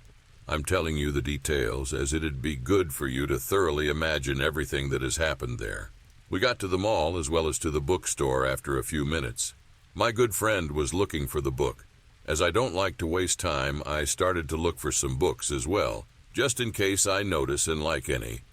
There are different categories in the bookshop, of course. I approached the self-help category and started to check out the books which were placed there. There were many books I've already read or known about, so it was hard for me to choose one. All of a sudden, I saw a woman who approached the same category I was at and started to check the books too. She already had one book in her hand. While noticing it, I was checking out the book that got my attention, Henry Ford, My Life and Work. I ran through it and put the book back in its place while she was looking at me. As soon as I put the book back in its place, the woman took it out of there. She ran through it and got it for herself. In my mind, I thought, very good choice, girl. I paid good attention to her choices, and I realized that this person was on the path of self-development. She was not only checking the books in the self-help category, but also taking the ones worth reading. Later on, she took 2 other books which I knew about, as they, too, were great books for self-improvement. I don't really remember the books' names, but those were really good choices in order to become a better personality, that's for sure. I looked at her as she was taking those books, and then I looked at her hand, as I felt her looking back at me. We exchanged looks for some seconds again, and I wanted to tell her about the good book choices she has made. That was the second time I wanted to praise her, but unfortunately, I didn't do anything, as I thought that she'd think of me as someone who was trying to get her attention. See, where I live, sometimes the way people think differs from the way they do in other well-developed countries. I should have said what I wanted to say, but my mind thought rather about the negative than the positive, as it had no experience like this before. That being mentioned, we exchanged looks, and she walked away. I didn't really understand what happened between us, but whatever it wasn't over yet. I continued to check different categories, and we met once again in front of the autobiography section. Now I had to tell her something, but she was the first one who started the conversation. She said, "Excuse me, would you come here for a second, please?" "Yes, of course." "I saw you checking the Henry Ford My Life and Work book very attentively, and I decided to gift it to you." I was in complete shock. I had no idea who this person was, and I didn't even know why she'd do something like that for me. Maybe she knows me from somewhere, but why don't I know her? My mind was filled with different questions. Of course, being confused, the first thing I asked her was why, with a smiling face. She said, "Just because," with a more beautiful smiling face. You could see the happiness in her eyes while saying it. I didn't know what to do, and I didn't know what to say. I simply said, "Thank you very much. Wow, thank you." She said, "You're welcome," and walked away. My dumb head didn't even think about giving her my number, even though I had a business card on me. As an English teacher, I could help her with anything about English if she'd be in need of it. Well, my brain literally stopped working and I let her go. You know what the fun fact is? It'd be my birthday in 3 days. Wow, someone whom I don't know gifted me a book that I got my eye on 3 days before my 20th birthday. And I didn't even think about giving her my contacts. What a dumb wall I am.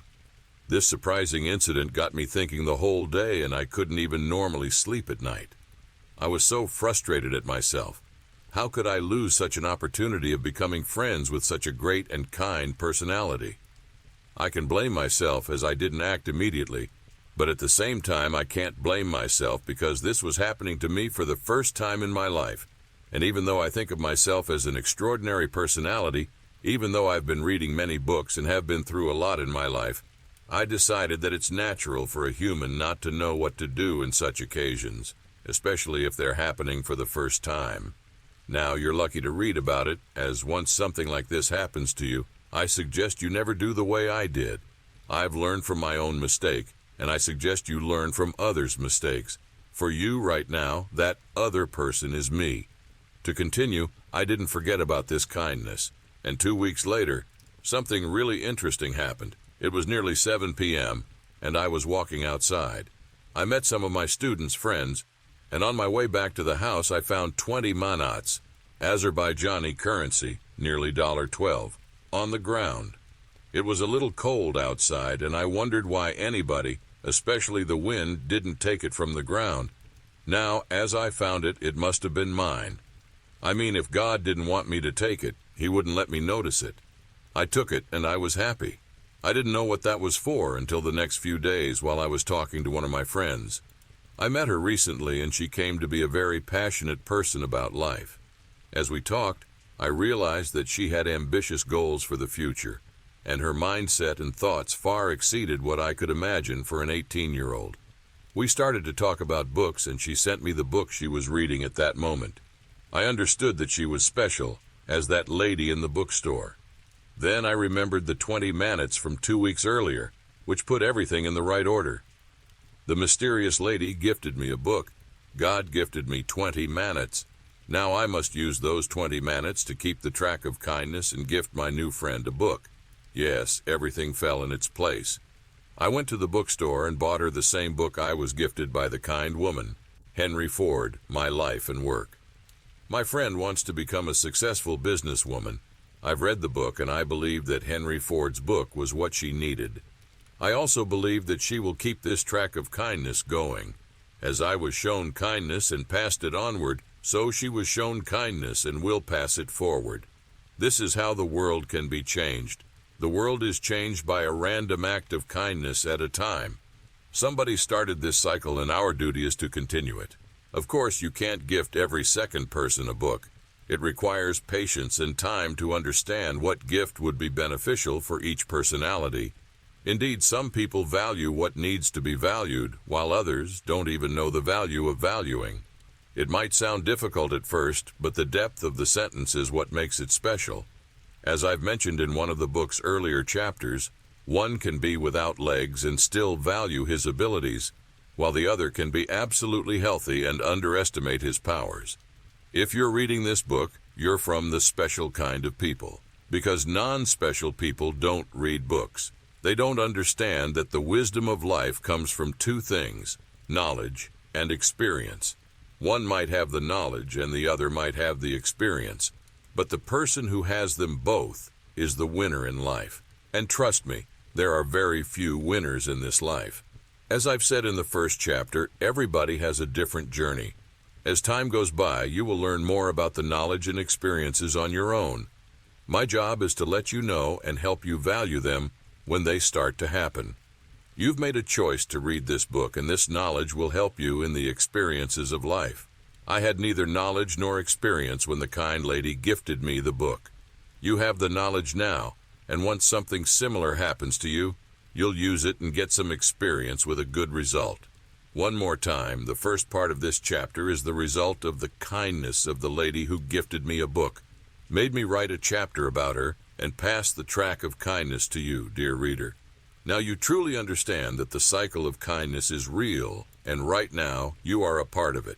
That being said, make sure you forward this kindness to the person whom you may be thinking about right now. Part 2. There's one more person I've met who left her footprint on my life, but in this case, we're in close contact and very good friends. Ha, you thought I've lost this one too, but no, I haven't.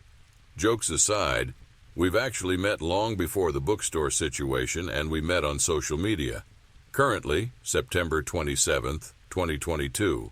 I'm not using any social media, as my views have changed and I am, let's say, too old for it.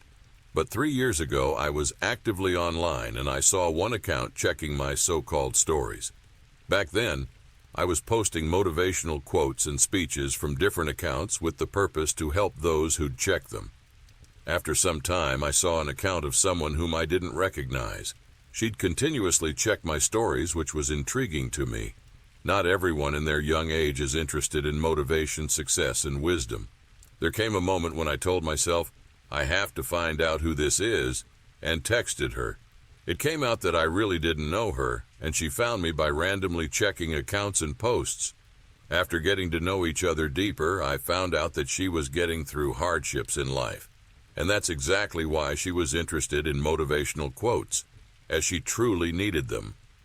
Even though I was 17, the knowledge and wisdom I've gotten from hardships in life were enough to let me help her in her journey, and that's what I did. When we earned each other's trust and she decided to share her life story with me, I found out that she was surrounded by deep darkness. Wherever she'd look, whoever she'd talk to, whatever she'd think of was full of negativity and darkness. She is not to blame. If I was in her shoes, I'd be the same way. She was sad, anxious, depressed, and hopeless. She lost her faith in life. Actually, she wanted to suicide. This is understandable, as we people always try to find the easiest way out. But is the easiest way the right way? This is the important question. When I realized what she's been and was getting through, I could not do anything but stand by her side and do everything in my powers to convince her that death was not the right and beneficial choice. After all of what she had told me, this is approximately what I wrote. Listen to me. You might have gotten through the most difficult moments in life. You might have felt the darkest feelings that even I cannot think of, although I've been through a lot as well. You might have been hurt and lost, but in your situation, all of these are understandable, as we're humans and we cannot deal with everything, especially at once. Despite all of these things, I want you to know that you came into this life for a reason. God has put you here because He has got great things in store for you. Whatever has happened in your life until now may say the opposite, but remember that the road to success is never easy. You're being challenged. You're being tested. Choosing death is easy, but if you choose to die, you'll not live the things that God has in store for you. Trust me, He really has great things coming for you. I wanted to give up like you as well, and at times I even wanted to end my life, but what kept me going was the faith in God having great blessings in store for me. I believe that He has taught me all of these lessons, so once we meet, I tell you about them thoroughly and help you achieve your greatness. Out of tens of millions of people who use social media, you accidentally, there are no accidents, page 160, came upon Alihadi, who can understand your sorrows because he's got through the darkness too. Well, he didn't give up, and now he's here for you, so you understand that it is your turn not to give up. Whatever you've been through and might get through currently, know that God is aware of your strength and He would never burden a soul beyond what it can bear. The Holy Quran 2:286. Let's do something. Take a paper and write everything negative that bothers you down on that paper. Write thinking about them deeply as you're putting down all the sorrow, sadness, stress, negativity, darkness, anxiety, depression, inferiority from your soul to that paper. Write them down passionately. Don't forget one single thing. Empty your heart, mind, and soul filling the paper. When being sure that you're done, feel the relief on your shoulders and chest, as all the bad things are now gone to that paper in front of you. Next, crumple that paper. Crumple it as much as you can, as hard as you can, with all the strength and passion that you have. Jump on it, throw it on the wall, and feel the relief as you get further away from the things on that paper. When you're done doing things mentioned above, take the paper, open it up, and see how messed up everything is. Believe that all of those awful things have weakened, and now it's time to put an end to their existence. Burn the hell of the paper. Don't tear it apart. A torn paper can be put together. End its existence. Burn it. Set it on fire so it's gone forever. They shall never approach you again. Do it. Do it believing in it passionately, and begin the new life by asking God whatever you want.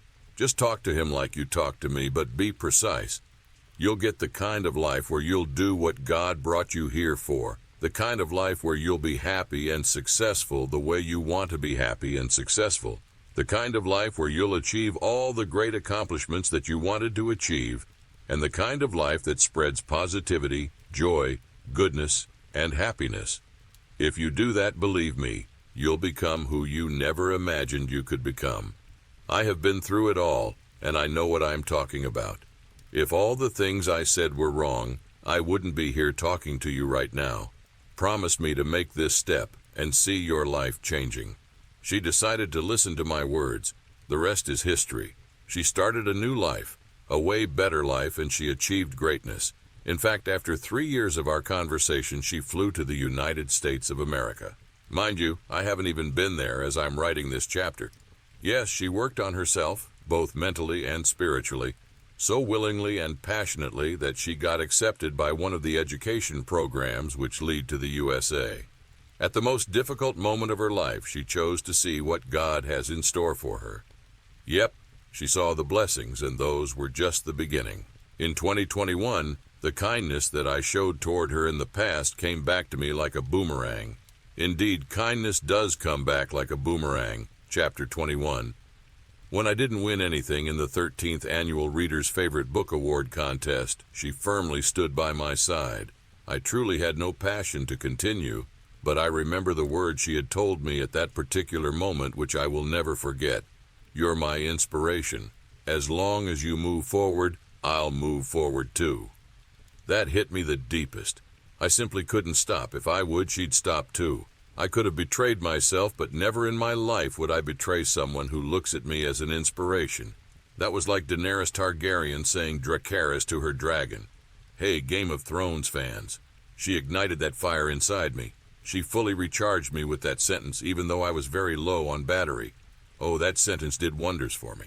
That's when I realized, you can invest in anything you want, but investing in genuine kindness means 100% of profit.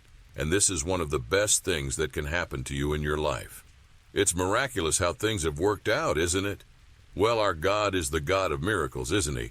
Imagine, out of hundreds of millions of people, the two of us have met by God's great will, so I could inspire her to move forward, so that in the future she'd inspire me back to move forward, which would result in me writing a chapter about all of these happenings, so that tens of millions of people reading this book in the future would get inspired by this story as well. This is how great God is. Who can do such magnificent work except the Lord? See, we don't know when we're going to die. We also don't know when other people are going to die. I am for helping people live prosperous and longer lives. That, ladies and gentlemen, can be done by nothing but showing effort and kindness toward people. As Dr. Jordan B. Peterson emotionally said, it's really something to see constantly how many people are dying from lack of an encouraging word. My good friend is a very strong woman. We just sometimes need at least one person to remind us that we're stronger than we think we are. I reminded this to her, and the rest was the demonstration of her personal powers. She proved to herself and everybody else that she was extraordinarily strong. Hats off to her. I highly recommend you do the same toward other people. One encouraging sentence can mean the whole world to somebody. You can save someone's life by saying, everything's going to be all right. It doesn't matter whether you know the person or not. On your way, in the subway, bus, anywhere, if you see someone in misery, sad, maybe even hardly keeping their tears in, and if you feel like they need even a little bit of encouragement in their lives, approach them. Tell them that everything's going to be fine, support them, give them your contacts, talk to them, but never, never, never lose the opportunity of encouraging someone. This might be the only thing that person needs. Understand that if you don't encourage them, then there's a big chance of them putting an end to their lives that same evening. Sometimes a stranger's life can be in your hands. Realize it and become a hero. Nobody has to know about it, but you will know that you didn't lose your opportunity, and you saved somebody's life in that exact same day. You'll know you did something for the sake of goodness and kindness, and this is my message to you. One act of random kindness at a time. Advice 14. We can change the world with one act of random kindness at a time. It's easy to do kindness, but it's hard to choose the person. It's also hard to choose the type of kindness for the person. But overall, kindness is necessary. It can put a smile on a person's face, make his/her day, and let a person stay hopeful for a good change in the world. It can become an unforgettable memory of a lifetime for someone. It doesn't stay in one place. Kindness has a special cycle that keeps it going. The day this cycle stops, the world will be lost. That being said, what keeps this world going is kindness from different people all over the world. Be kind, but not weak. Don't let people use you. Some people use kind folks because they don't know the value of valuing. Kind people value them while they don't value themselves. They don't understand that showing kindness isn't weakness. Weakness is not showing kindness. As the Bible says, give and you will receive. Your gift will return to you in full, pressed down, shaken together to make room for more, running over and poured into your lap. The amount you give will determine the amount you get back. Luke 6:38. Whoever has ever shown you kindness, make sure that you keep it going. If no one did, start it yourself. Don't be among those who try to end the beauty. Remember, once the cycle of kindness stops, life will stop moving forward. Chapter 15. Control your emotions. For a person who wants to become extraordinarily successful, it's highly important to have the ability to control their emotions. It's a hard thing to accomplish, but once you reach that accomplishment, everything in life seems easier and more understandable. You don't get angry as much as many people do, and you do not let any negative emotion take control of your life. You become a man, woman of wisdom. Successful people always control their emotions. They understand one of the rules of life. Being a slave of emotions is equal to losing everything you have, even yourself. The ability to control emotions can help you everywhere, at work, at home, in sports, in competitions, etc. It's not only able to help you, but also make you win in every situation. Your wisdom and ability of emotional control are capable of showing huge advantages over and over again in life's forthcoming situations. For example, soccer.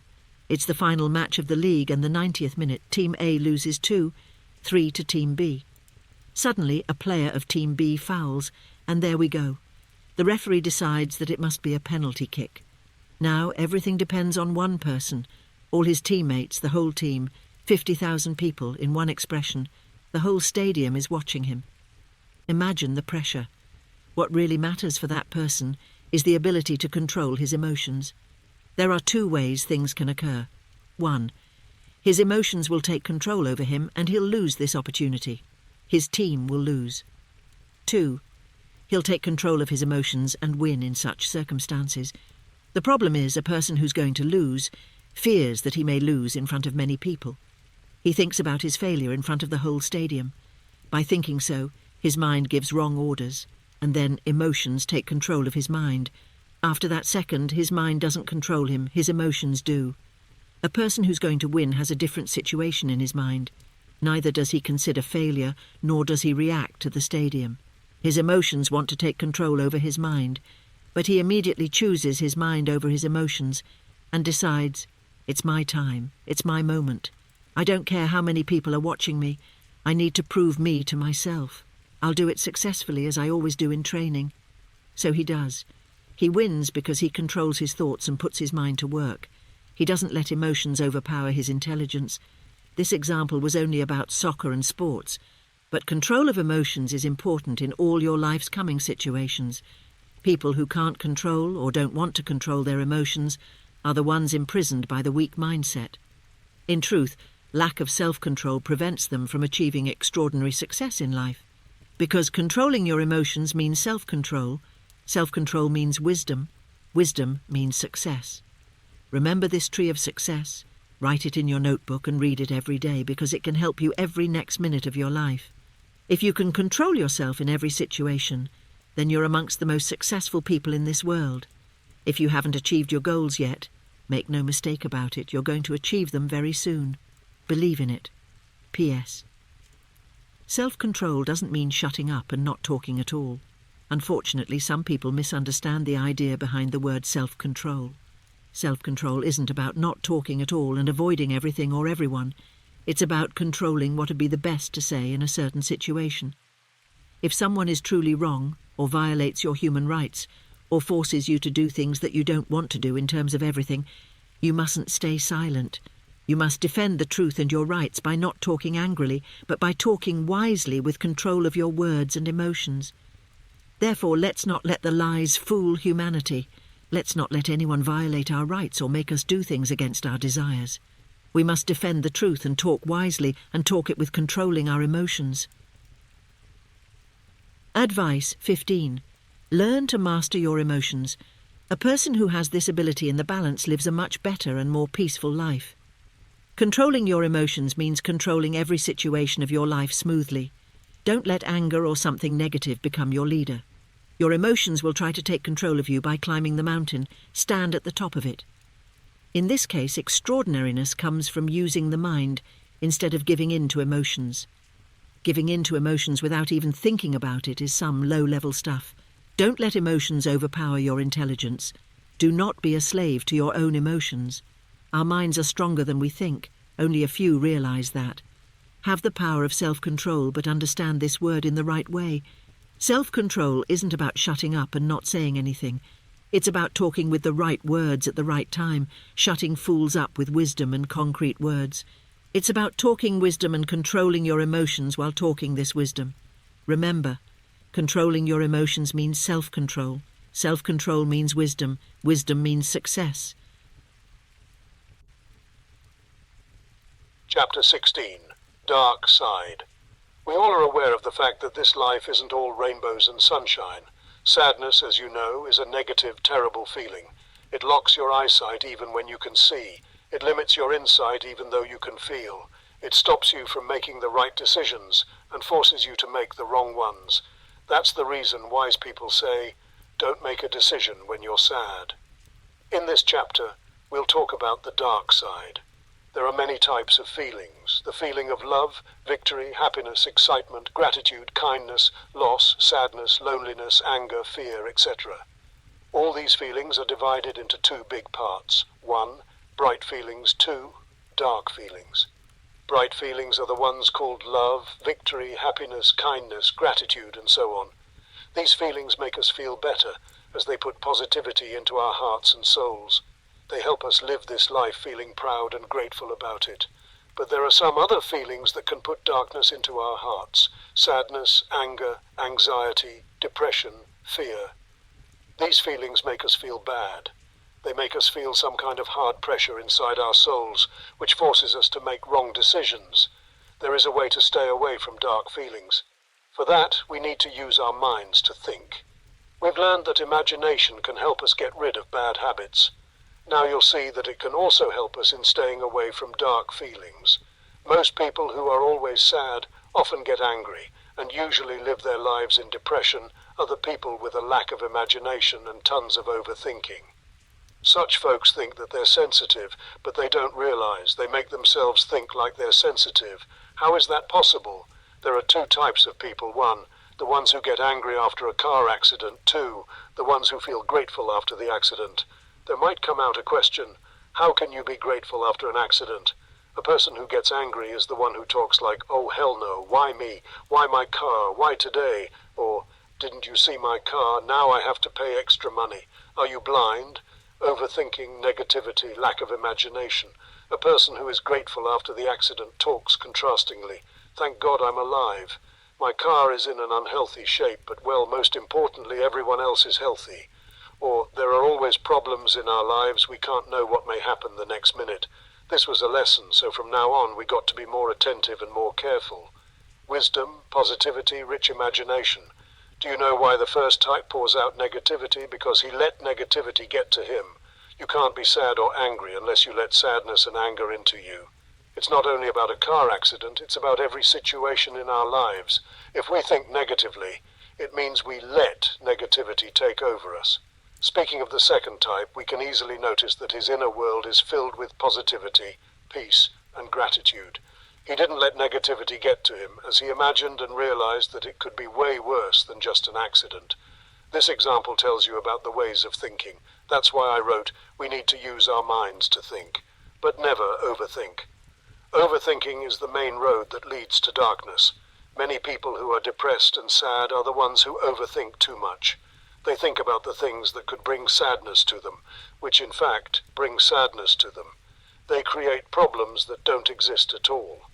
A person overthinks when he's afraid or worries about something. Example, there are 4 people inside the house. One of them caught the flu. We have 3 other people left, let's call them A, B, C, and let's take a look at their ways of thinking. A, one of us caught the flu. He is sick now. I bet he'll spread his virus and we'll get sick too. Overthinking. B, I've read that things happen as you think about them, so I'll just imagine a protective shield all over myself and live without worrying. Imagination. C, okay, one of us got sick, but it doesn't mean that I'll get sick too. I better believe that everything will be fine and ask God to protect me. Wisdom. Now, I think you've already guessed which one of them was the next victim of the virus. If you think A, then congratulations, you're absolutely right. Why? Everything depends on the way you think. Your mind controls your body, it gives orders, and your body executes those orders. Don't let it execute Order 66. Hey, Star Wars fans. If you want some water, your mind tells you to take the bottle and drink. The same is about the flu example.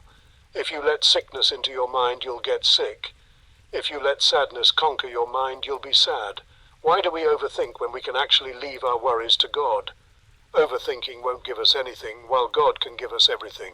Many people get sad and feel negative because they worry about things that don't even exist. Overthinking automatically leads you to negativity by creating illusions. As the quote says, overthinking is the art of creating problems that weren't even there. Let's come to conclusion. How to stay away from negative and dark feelings. 1. Turn on your imagination. 2. Trust God. Turn on your imagination. You can create everything in your imagination, so create a shield, a protection shield. Imagine a big magical protective shield around you that bounces any virus, sadness, worry, fear, depression, and negativity.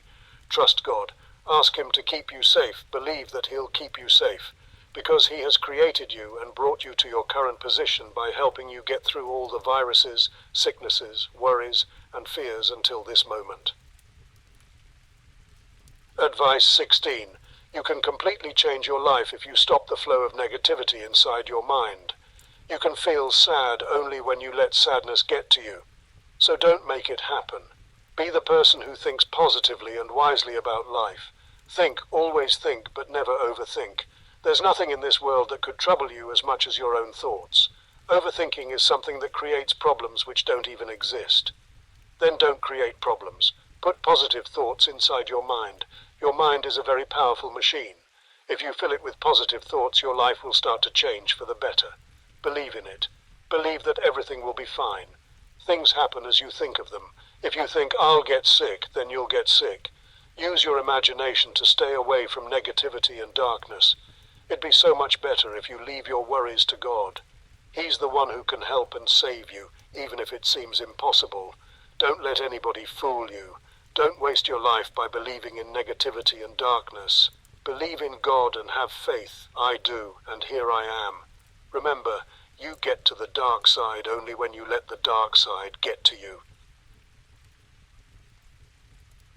Chapter 17. The Battle. Not many books about success talk about courage. That's why we're going to open this secret right now. There's no possible way of becoming successful in life without owning this hidden treasure. No possible way. You may think that self-belief and taking action will help you achieve extraordinary success, and you'd be right, they will. But in order to believe in yourself and take action, you got to have a pretty good amount of high-quality courage. Not only these two, but almost everything important that we do in our lives requires courage. Whether it's talking to a stranger, speaking in a political debate, making a decision, telling our families about our choices in life, or resisting evil. None of these can be done without courage. Without courage, you won't be able to make the right decision. Without courage, you can't speak out the truth. Without courage, you can't win any debate. Without courage, you can't protect your rights, even if it's your family that violates them. And finally, without courage, none of us can achieve extraordinary success in this precious life. So, how to be courageous? What can we do to possess this treasure? Let's read this chapter. I'll share with you 3 stories. 1. 2 very nice people from different countries met each other on social media. They started to have a conversation, and it came out so that their personalities, thoughts, ideas matched, and both sides decided that they should get to know each other better and closer. After some time, everything was so superb and lovely that they both fell in love with each other. But there was one problem. Both of them were afraid to tell, "I love you and I want to spend my life with you." They were afraid that something might go wrong. They were also afraid of the distance relationship stereotypes. It was the fear that closed the path to happiness and success. The fear. 2. Jack's parents told him that the best way for him to achieve success was to work as a politician. But Jack's gift was cooking. He saw something that no other person could see, his successful future. He realized that if he won't do anything about it, then his parents were going to ruin his life. But he was afraid. He was afraid that they would get angry at him and ignore him. He was afraid that they wouldn't let Jack do what Jack was supposed to do. It was the fear that closed the path to happiness and success. It was the fear. 3. George had to speak in front of a big audience and motivate folks with his speech. He trained many times and believed that he could succeed. Everyone in his team believed in him, as he did in himself. But evil thoughts ran across his mind just moments before the performance. What if I fail? What if I won't be able to motivate these people? These thoughts came out of nowhere. His self-belief had diminished. It was the thought of fear that closed the path to happiness and success. The thought of fear. My friend, you have got 2 sides ready to fight. 1. On the left shoulder, it's fear, also known as your enemy. 2. On the right shoulder, you have courage, also known as your friend. The victory of any side depends on you. It's going to be a hard battle, but it all depends on you. It all depends on whom you choose to be a winner. If you don't want to make courage win, then you've no other choice but live a mediocre life. If you want your dreams and goals to stay just like dreams and goals, then you won't get through the hard fight to make your dreams come true. If you want it to be easy, then go ahead. Let the fear always control you. Let the fear be your supreme. Then you'll be a good boy or girl to your mother or father. Then you'll be a good friend to people who also want everything to be easy. But if you want to live your dreams, if you want to live your goals, then you have to choose courage, no matter what the situation is. Life itself requires courage. It requires courage to get up at 5 a.m. It requires courage to write a book. It requires courage to eat healthily. It takes courage to defend your rights. It takes courage to tell the other person that they are wrong. It takes courage to become extraordinarily successful. It all requires courage. And if you want to be successful, you've got no other choice but to choose courage over fear. Nelson Mandela once said, "I learned that courage was not the absence of fear but the triumph over it. The courageous man is not the one who doesn't feel afraid, but the one who conquers that fear." Fear is natural. Even I was afraid. Even I let some hopeless people and words control my life. I was also afraid to speak out. We all have that feeling of fear, and it's natural. Overcoming fear is really hard. That's the reason why becoming and being successful is hard. You got to make hard decisions that may break your or other people's expectations of you. Becoming truly successful is hard. It's never easy. If you want it to be easy, then you can go and live a mediocre life. That's the reason so many people live the life of the average. They seek ease. They don't want to get through hardships. They don't have enough courage to do something great. It all requires courage. Tell me, please, why are you not being courageous? Are you being patient? I don't think so. Many people confuse patience with courage. These are not the same things. As an example, if someone tells you to do this or that, but you weren't born to do it, and you're staying silent about it, thinking like, "I'll leave it to God, He'll make a way for me," then you're losing the opportunity. What opportunity? Now here's the moment we all have been waiting for. Note the following in your mind, in your notebooks, wherever you want to, but never forget it. If you ask God for courage, do you think God gives you courage? or he gives you opportunities to be courageous. Yes, God gives you opportunities to be courageous. If you weren't brave until now, make yourself bold since this second. Understand that you live this life only once, and there won't be any other chance for you to make a change or to live otherwise. Either you make the change right now, or you live the life of the average. Either you speak out for the truth, or you let the lies win. Either you spark the light, or you let the darkness take victory. That's how you become courageous, realizing that life is limited and there's not a single way to know when you'll die. When you realize it, you understand that every opportunity must be taken. Every fight must be won.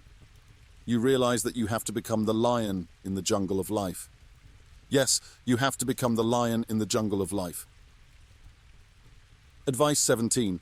Don't be afraid. Don't fear anything and anyone except God. Choose courage over fear, truth over lies, light over dark, positivity over negativity, good over evil, and peace over war. Encourage people to become courageous. Encourage them to be truly successful. Encourage them to change this world into a better place. Many people need courage without even realizing it, as it is the hidden treasure on the way to success. I showed you this treasure.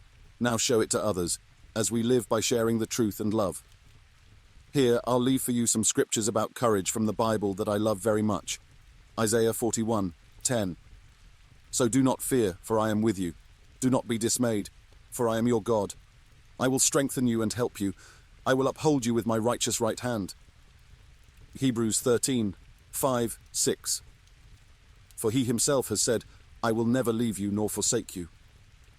So we may boldly say, the Lord is my helper.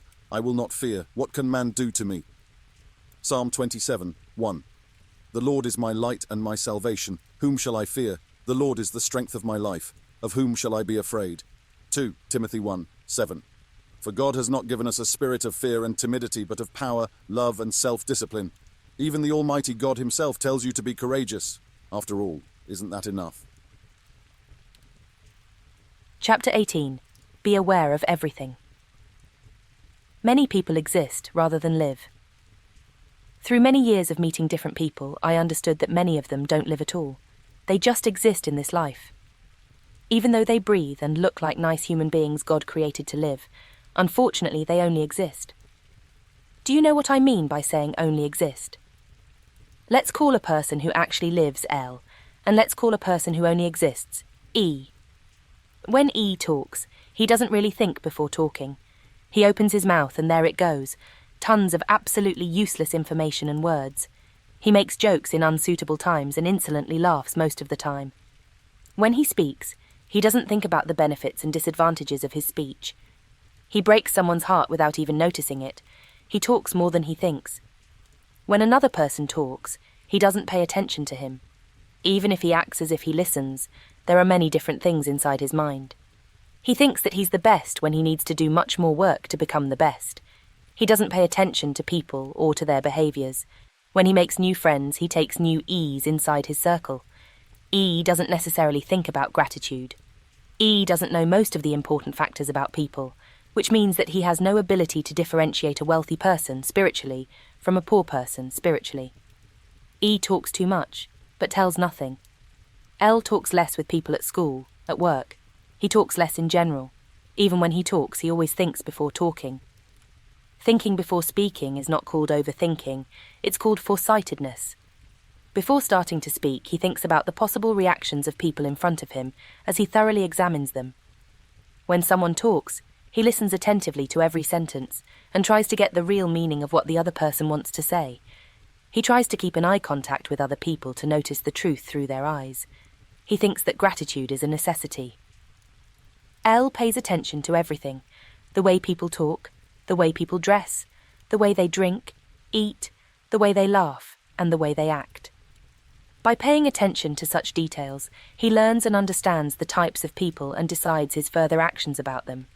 He also decides whom it would be better to have a conversation and become friends with. L talks less, but tells gold. If you watch movies, there are wise characters in some of them who talk less, but tell gold. Many people wish they could be like them. Unfortunately, they all also think it's nothing more than just a movie, and it can't be in real life. Well, they don't understand one interesting fact. our life is a movie too. We are producers of our movies' lives. We decide what character we're going to play. You could be a strong character, a wise one, a positive one, or even 3 in 1. I don't advise you to be a bad character, as they always lose at the end. Plus, karma is real. Whatever you do can come back to you. Wouldn't it be better to choose the best character? Never think that you can't be like Elle, because we've learned that everything is possible if you work on it. Truth be told, who can change you except yourself? Therefore, think before doing anything. Use your imagination to see the preview of possible upcoming situations. Don't be proud of having many friends. Don't be proud of talking too much. Care about quality, not quantity.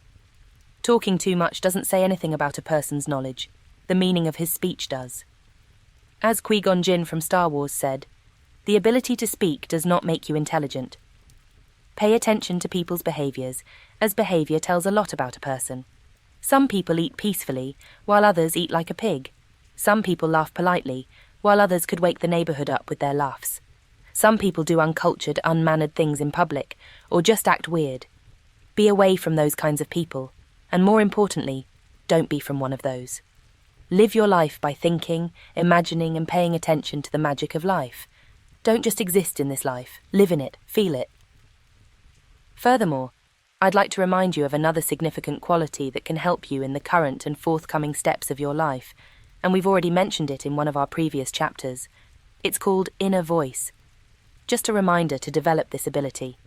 If you develop it, you're going to understand how to feel toward different people and how to act in different situations. You'll understand who's worth talking to and who's not. You'll understand what's worth doing and what's not. When you'll achieve extraordinary success, many people are going to try to lick your boots, ask you for friendships and relationships. Your inner voice, then, is the only thing that's going to keep you away from all the wrong and poor, mentally and spiritually people and decisions. There will be many false facts and opinions about you. Your inner voice, then, will help you to make the right decisions about your further actions in such situations. Sometimes people just try to use you and then hit you. That's why we need to be attentive. That's why we need to keep our circles small. That's why we need to improve the ability of inner voice. And that is why we need to be aware of everything. Advice 18. There are 2 types of people, who live and who exist. Don't be among those who just exist. They don't value their time, words, actions, and others. Such people speak without thinking. They talk more than they think. They talk too much but tell nothing. Be among those who live. The ones who actually live value their time, words, actions, and their and others' personalities. They value life and its magic, so they pay attention to almost everything and everywhere. Beautiful things don't ask for attention. By paying attention to people, they make decisions about their future lives and possible friends. They are like the wise people that you can see in some movies. They talk less but tell gold. Use your mind to see the preview of possible upcoming situations. Think before you do anything. Life isn't only about talking unnecessarily and having wrong or futile ways of fun. It's about thinking, imagining, realizing, paying attention. After this moment, start paying attention to many things. Start paying attention to nature, to God's magical creations. Clouds, rain, snow, wind, moon, birds, trees, leaves, animals, mountains, rivers, fish. Start to pay attention to life itself. That's how we live, by feeling life. If you do these, you'll notice many great things that you haven't noticed yet. Remember, 1. As a man's wisdom increases, so his desire to speak decreases. Hazrat Ali. 2. The eyes of the one who does not see the life are closed, and the heart of the one who does not feel the stone is stone. Chapter 19. Money. We have a few chapters left until the end of this book, and one of them is about money. Many questions have been asked on this topic. How does money connect with success? How much money do we need to be happy? Is it possible to be successful without money? Does money ruin our society? Can we change our world for the better with its help? How to behave toward each cent and dollar that comes into our pockets. This is the 19th important topic. A person who wants to become extraordinarily successful has to know the answers to these questions. We can either ruin the life or create the future with the help of it. Long story short, I'll answer the questions precisely and provide you with detailed information about money. Let's start with a great quote that I like very much. Money is a tool. Used properly, it makes something beautiful. Used wrong, it makes a mess. How does money connect with success? See, you can earn as much money as you want, but possessing a lot of money doesn't fully represent success. We've learned that success isn't only about a lot of money. You can read it again in the second chapter. Money can help you with many things, for example, buy you what you want. But trust me, life isn't only about material things. Being a millionaire doesn't matter if you're not loved by the millions. Money is success, but not the main thing about it. As George Lorimer said, it's good to have money and the things that money can buy, but it's good, too, to check up once in a while and make sure that you haven't lost the things that money can't buy. How much do we need to be happy? A successful person is the one who feels happy both with and without money. Indeed, money does not guarantee happiness. Here's a moment from the 5th chapter. Zinedine Zidane, well-known football player and coach, once said, "I once cried because I had no shoes to play football with my friends, but then I saw a man who had no feet, and I realized how rich I am." A person who can't value happiness without money will never be able to value happiness with money. Remember, it doesn't matter about money, having it, not having it, or having clothes or not having them. You're still left alone with yourself in the end. Billy Idol. Is it possible to be successful without money? Depends on what success you're talking about. Money can't buy you a good personality. It can't buy you love, confidence, strength, faith, and successful mindset. It can't buy you anything except material things. If a person without money doesn't have a successful mentality, there's no chance for him to become successful with money. Remember these words. You become successful when you understand that you're successful. Your self-belief, confidence, strength, powerful mindset, morality, personality, and behavior tell everything about your success, and you can't buy these with money. However, you can buy money with these qualities. The material things that you buy with money are going to make you feel more comfortable. Money creates options for you. But still, life both with and without money is never easy. Does money ruin our society? Money doesn't ruin our society, people do.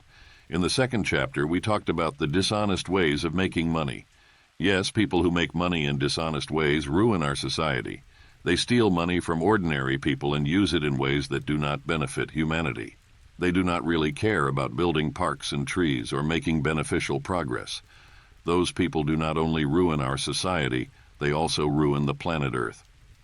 As a matter of fact, the folks who get money in dishonest ways lose all the money after some time. Two powerful forces, one, God, and two, karma, meet them sooner or later. There's no doubt that God is aware of everything we do, and we can be kept accountable for every wrong thing that we've done. Other than that, karma can make us pass through some really bad stuff. These are not games. You should know that people who steal money from the community are going to answer in front of all their actions. If you think that they live a joyful life, it's certainly not like that.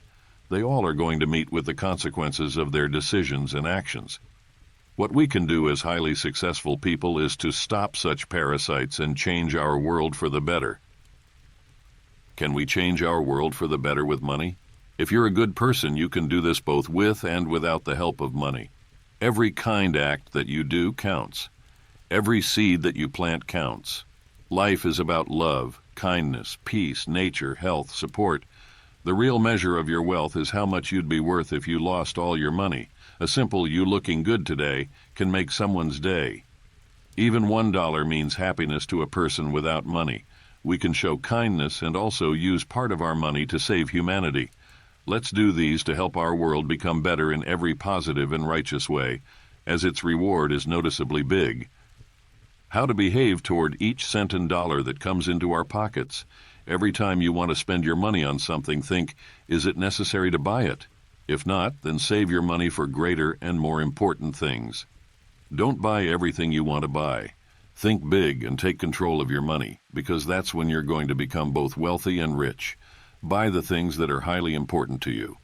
Invest in knowledge, and trust me, it'll help you a lot, as Book Not About Success does.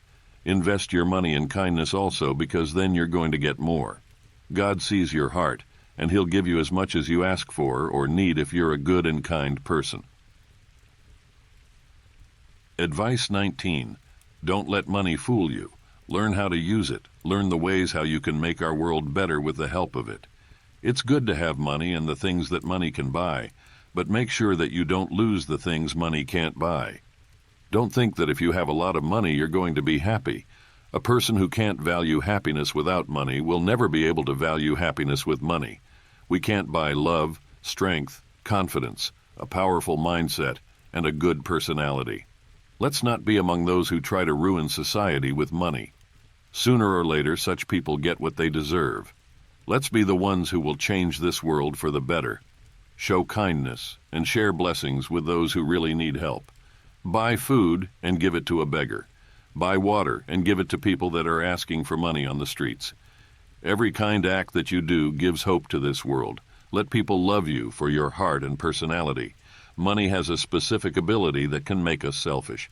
Don't let it do so. Be a true example of how a human must be. As the Bible says, you must each decide in your heart how much to give, and don't give reluctantly or in response to pressure. For God loves a person who gives cheerfully. 2 Corinthians 9:7. Use your money for important things. Use part of your money for the sake of the world, which also includes your success. Always think twice before buying something. Remember, if you don't take control over money, they'll take control over you, and sooner or later, you'll lose everything. P.S. You may ask, but how do I earn money? Chapter 20, Find Your Gift. If you remember, in some chapters I emphasized the word gift. It was done so because your gift is the best thing that you can do to reach your true success. What is the gift? What does the saying, find your gift, mean? In this chapter, we'll learn the importance of your gift and how it can help you become truly successful in life. Let's start with facts. Every single person that is alive has a gift. There are people who can sing, draw, cook, or act so well that they become great singers, well-known artists, superb chiefs, or famous actors. They become highly successful because they find out their superpowers and use them in the right ways. Yes, superpowers. We all have superpowers. God gave each of us a superpower so that we could become superheroes in life. I call it a superpower because not every person has the same gift. Where do you think this superpower idea comes from in the movies? Superman flies, it's his gift, hey DC fans, while Spider-Man uses spider webs to move around, as it's his gift. Unfortunately, most people don't realize that in real life we also have gifts. A person who is gifted with a great ability to lead goes to work as an office employee. A person who is gifted with the ability to design goes to work as a lawyer. Let me ask you something. I am gifted with a big imagination to become a writer, author, screenwriter, filmmaker, producer. What would happen if I didn't follow my gift? Would you read this book right now? Would you enrich your knowledge by reading this book? As for me, would I achieve my goal to help you? Would I become noticeably and highly successful? See, that's what I'm talking about. When a person doesn't do the things he was born to do, he only exists in life. He wakes up hopeless, goes to his job regretting about it, does his work without any passion, comes back to the house tired every day, and goes to sleep with negative feelings about doing the same unsuitable job all the time. He has no true love or passion for his job, and it's all because he does the things he wasn't born to do. My father wanted me to work as a guard in the presidential security. What do you think? Would I be happy doing the job that I wasn't created to do? Would I become extraordinarily successful doing the wrong job? No way under the sun. Steve Harvey, an American comedian, businessman, and entertainer, once said, "Your gift is the thing you do at your absolute best with the least amount of effort." These are great words. You should know something about life. If you do the job without ease and happiness, you haven't found your gift yet. Your gift is something that's going to make you happy every time you do it, with the least amount of effort. Do you know why a singer sings most of the time? Because she loves doing it. She does it efficiently and it makes her happy. Do you know why a hairdresser cuts hair most of the time? Because he loves doing it. He does it with the least amount of effort and it makes him happy. Do you know why artists draw most of the time? Because they love doing it. They do it with ease and it also makes them happy. These examples confirm there's no meaning to live your life if you're not going to do the work you were born to do. I know parents who force their children to choose the jobs their children would never like to choose. They might say, "We want to create your future," but in fact, they destroy it unintentionally. That's why in the 12th chapter I wrote he was telling me, "I'm creating your future," while he was actually destroying it.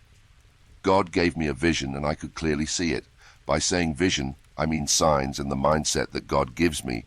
Vision is the art of seeing things invisible to other people. The following is written at the beginning of this book. This book is written by a person whose name's meaning is Great Guide. He believes that it's his destiny to become a writer and a motivational speaker who's going to help people and change the world into a better place. Yes, the meaning of the name Alihadi is Great Guide. The interesting fact about this name is that it wasn't given to me by any person. My mother and grandfather were told these names in their dreams. She was told in a dream, "I heard you're going to have a son. I would like you to name him Ali," which means great. Soon she went to my grandfather to tell him about the situation. My grandfather didn't believe it, as he thought that it was just a story to let him know that the child will be named Ali. But after some time he saw the same dream where he was told, "I heard that you want to name your grandson Ali, but I would like you to name him Hadi," which means guide. After these events, my grandfather believed in the happenings and they decided to name me Alihadi. My grandfather tells me, "You're a different one. Some people may have the name Alihadi, but your name is special. There's a reason that God let things happen this way. As Master Oogway from Kung Fu Panda said, there are no accidents. I believe in all these signs. I believe that there is a magnificent reason God blessed me with this name. There are great things hidden behind my name. I believe in it with all my heart and soul because I can feel it. My inner voice, my feelings, my vision, they all are telling me about it. These are the signs that God gives me. You too may get similar or different signs. Just pay attention. Ask God for it. Nothing in life happens without a reason. If you believe in God and His help, He's going to help you and He's going to bless you beyond your imagination. God leads me through all the hardships, and I believe that He's going to help me achieve my goals at the perfect time that He knows. I ask Him about it every time. I believe because whenever I asked Him for help, He always helped me. Don't let anybody tell you that God isn't real. Don't think like, there's no God if I can't see Him. That's what faith is about, believing in what you cannot see. Trust me, if you believe in the Lord and ask Him for help, He'll help you and get you to the places you wished you could be at. He'll give you signs and let you notice those signs. He'll help you find your gift. He'll bless you. Take me as an example. Don't let anybody fool you. The Bible says, "A man's gift maketh room for him."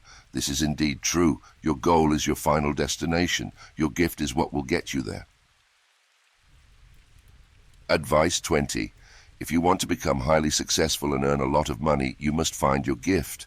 Many people do 9-to-5 jobs and live a life of the mediocre just because they don't do the things they are gifted at.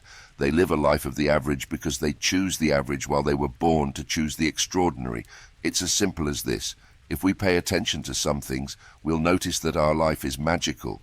To notice all those things as soon as possible, we need to ask God for it. God really does miracles for those who ask and believe. Your gift is something that makes you happy every time you do it. Your gift is something that you do extremely successfully with the least amount of effort. Don't let anybody make you do the things that you weren't born to do. Most people live a life of the average just because they listen to what the average says. They don't believe in their gifts and think that gifts and signs from God are just some type of game. Please don't be among such fools. It's a fact that every person has a gift. What really matters is to be able to find that gift and use it in the right ways to become extraordinarily successful. My story is a clear fact that God and gifts are real, so take me as an example. Be with God, ask Him for help. If you do it, trust me, you'll see your life changing for the better. Remember, 1. God has given each of you a gift from His great variety of spiritual gifts. Use them well to serve one another. 1 Peter 4:10. 2. It's much, much, much easier to become successful with God than without Him. Chapter 21. The Finale. Part 1. Here we are. Look, if you don't believe in God, please don't skip this final chapter. Trust me, it's worth reading. These are not games, and I did not write this book to play games with you. I don't wish to fill your mind with useless or meaningless information. This chapter is very important. Therefore, as a friend, I ask you to read the final chapter of this book, and I'd be grateful if you do it. Thank you. We've come to the conclusion that life is a very precious and valuable thing. We only live once in this life, and I've written this book because I want the whole world to understand what the word success really means. Dear friend, this is the last and the most significant chapter of this book. This is the main thing that's going to open your road to success. It'll give you the map of life so you never get lost. To understand what the word success means, we need to understand the meaning of the word life. If you want to understand life, the first thing you have to do is read the Bible. That's the main thing to start with. Mind you, I'm not talking only about the Christian Bible. Throughout history, God sent the holy books as guides for living this mysterious life in extraordinary ways. Truly, almost all the things you've read in this book are displayed and described in the Bible. In fact, we can pretty much say that by reading book not about success, you've read a part of the Bible. The following question that I've got in my mind keeps me wondering, why would people spend money and buy self-help books that describe the Bible only partly when they can buy the Bible that describes the ways of life wholly? Everything that is needed in this life is described in the holy books. I personally have only read the Bible, the Christian Bible, and the Quran, the Islamic Bible. The magic of this life, the extraordinary and successful ways of living it, the wisdom, kindness, gratitude, joy, positivity, happiness, peace, love. Everything true and even not so beautiful factors of this life are described beautifully in the holy books. If sadness locks your eyesight even when you can see, the holy books open up your eyes even if you can't see. It shows you the narrow way that leads to greatness and success, while many people are lost in the wide roadways of life. I cannot describe the ways of this life in detail, as only God can do it, and He did it in the holy books. However, I'll try to describe just a microscopic part of how being with God and having faith in Him, as well as in His teachings, can help us achieve greatness and extraordinary successes in life. Let's start with kindness. I'll try to open things up thoroughly while being as precise as I can at the moment. Speaking of kindness, I sincerely believe that we need to be kind to people who deserve it. We need to act lovely with people who deserve kindness. You may think right now, how am I supposed to understand who deserves kindness and who doesn't? Well, I'm not going to leave it without an answer. To understand who deserves kindness, you need to be grateful for everything you have. It's very important. You need to be thankful for the house which you can live in. You need to be grateful for your healthy body and for your health in general. You need to be appreciative of your parents, food in one sentence. You need to be grateful for everything you have, as it could be worse. A person who values everything starts to think differently both about people and life. He really notices who deserves kindness and who doesn't, because he starts to see who values everything as well. There are people who don't deserve kindness. Devil doesn't exist for nothing. Once you do something good to them, they forget about it and hurt you after some time. A grateful person notices those kinds of people because God removes the curtain from their eyes. Yes, finally, we are at the top of the highest mountain. To understand life, the most important thing is being with God. You need to be with God. Let me repeat it. If you want to understand life, and if you want to understand how to live in vast extraordinariness, the most important thing is to be with God. I don't mean simply being with God. I mean truly being with God. You need to believe in God with all your heart and soul. There should be great love for God in your heart. Trust me, I experienced and still experience that. I asked God for help, and every time I did it, He showed me His grace and mercy. At school, in exams, through hardships, about success, before doing anything, I try to never forget to ask Him for help, and whenever I ask, He helps me with His great powers. Please don't let anybody fool you. God is real, man. If you're always with God, you'll be happy. If you think about God before doing something, this surely means that you're a good and lovely person. You may ask, why? How being with God supposed to help me become a better person? Those who hurt nature, cut the trees, or kill animals without any right and necessary reason, are they good people? I don't think that those who hurt our planet are good people. That's the reason everybody says that those people are bad guys. And that's because bad guys don't think about God's kindness before doing something. They don't see God in everything God does.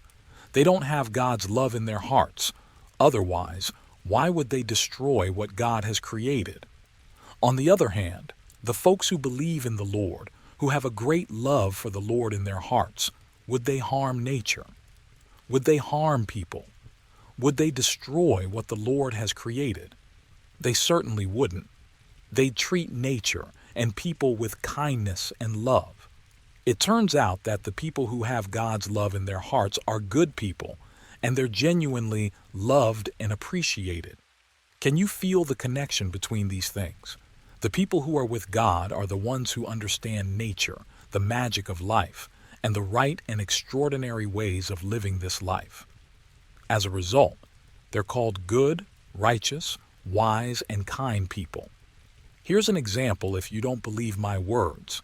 If you cut down a tree or snatch a flower without any highly important reason, others would hate you for destroying our planet. But if you think about God, you wouldn't cut down a tree or snatch a flower. You wouldn't destroy our planet because why would you?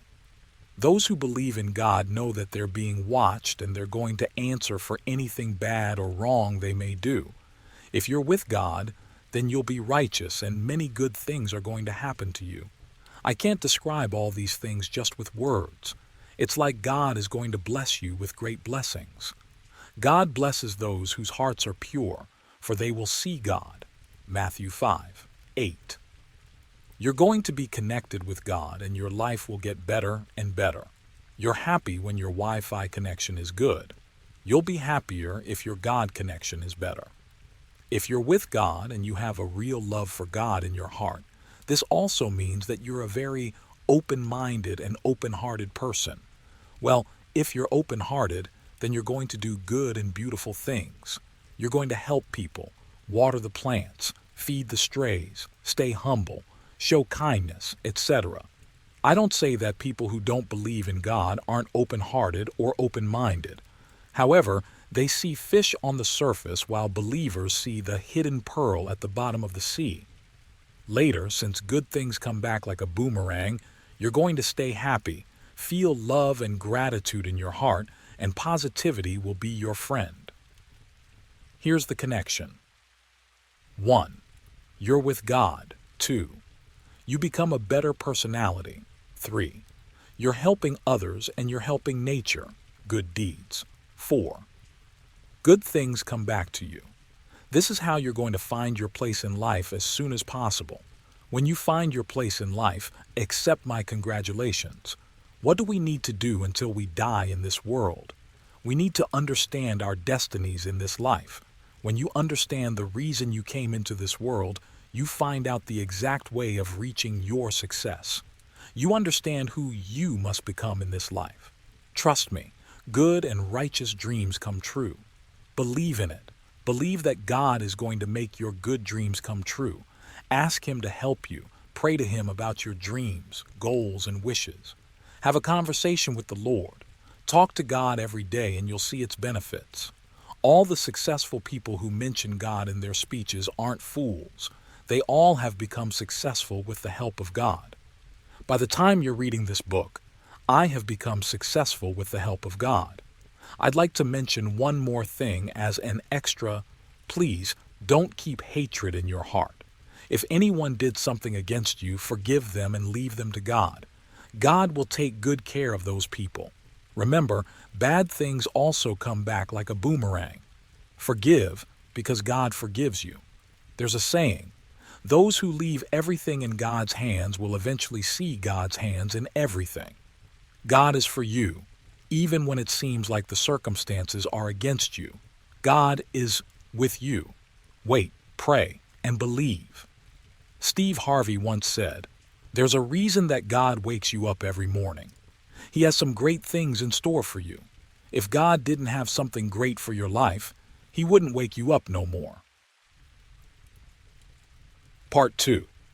I cannot have God in my life. I'm not perfect and I've been committing sins.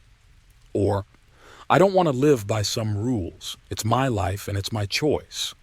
You don't need to be perfect to have God in your life. There's no perfection except God. That's why we need God.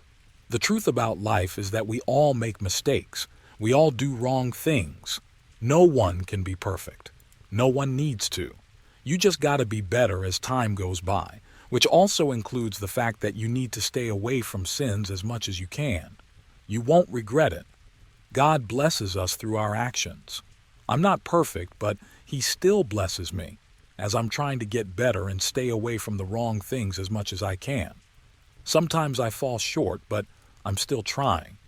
I don't deserve anything that I had in the past, that I have right now, and that I'm going to have in the future, God willing.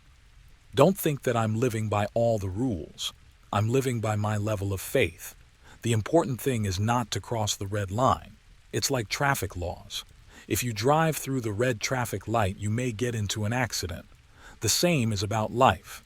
You cross the red line and it's going to be hard for you.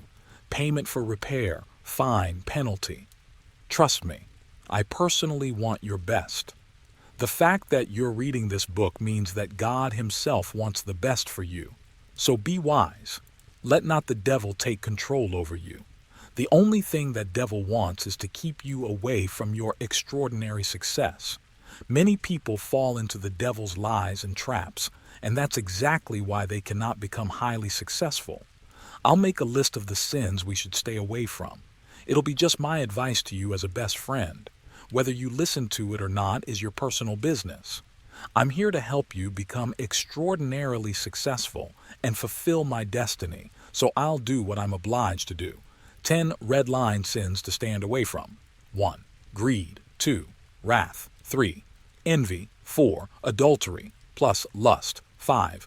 Gluttony. 6. Lie. 7. Hate. 8. Sexual intercourse before marriage. 9. Pornography. 10. Talking evil. By avoiding these, you'll be much better in both lives. This is the finale. The best and easiest way you can achieve extraordinary success in life is by being with God. Always pray to Him. He never stops listening to you. Just because you don't see anything happening doesn't mean that God isn't working. That's what faith is about, believing in what you cannot see.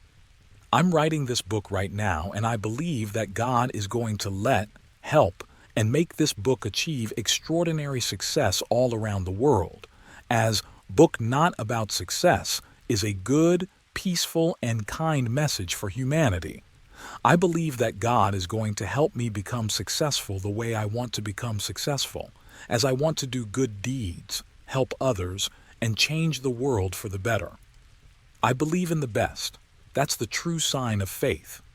Start to talk to God and see your life changing. I did, and here I am. Quote, "Every day is an opportunity to fight. Fight with the devil, not people.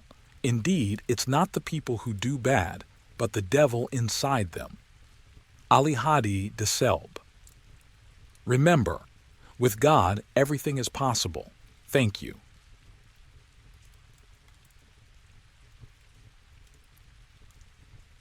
Thank you notes.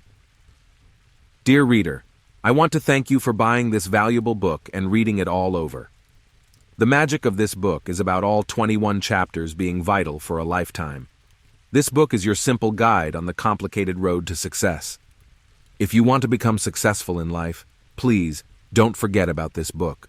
Learn and remember all the chapters as you remember your own name. If you follow these chapters, this book is going to make you into a greater personality. Invent your true self. Become who you were meant to become. That's what this simple yet effective book is about. I wrote this book with the purpose of becoming one of the most extraordinary people who are going to change this world for the better. I shared it with you because I want you to join me and have a great impact on changing this world for the better as well. I want you to achieve your success and become an inspiration for others. Yes, I want you to become successful, extraordinarily successful. Our world needs peace and love. We can change the world with one act of random kindness at a time. Let's love and respect everyone equally.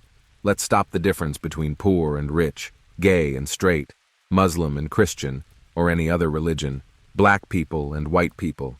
Let's stop hatred and cruelty. We may not agree with other people's opinions, but it doesn't mean that we can't respect them as human beings, even if they're wrong. That being said, let's share love, kindness, peace, and positivity. We all are humans.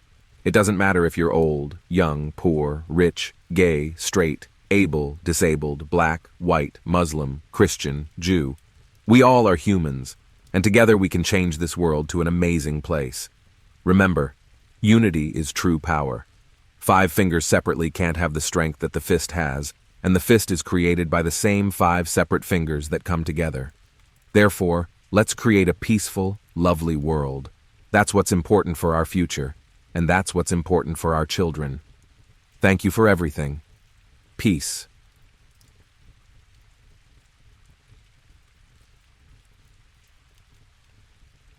More about me. I'm writing this text after finishing my book. The date is April 19th, 2023. I thought you would like to know more about me, what I want to do now, who I want to become, what are my goals, etc. I'm already 21. I've been working on this book for 3 years. Until now, I've been making many choices about my profession, and by the way, all those were changing and changing time by time.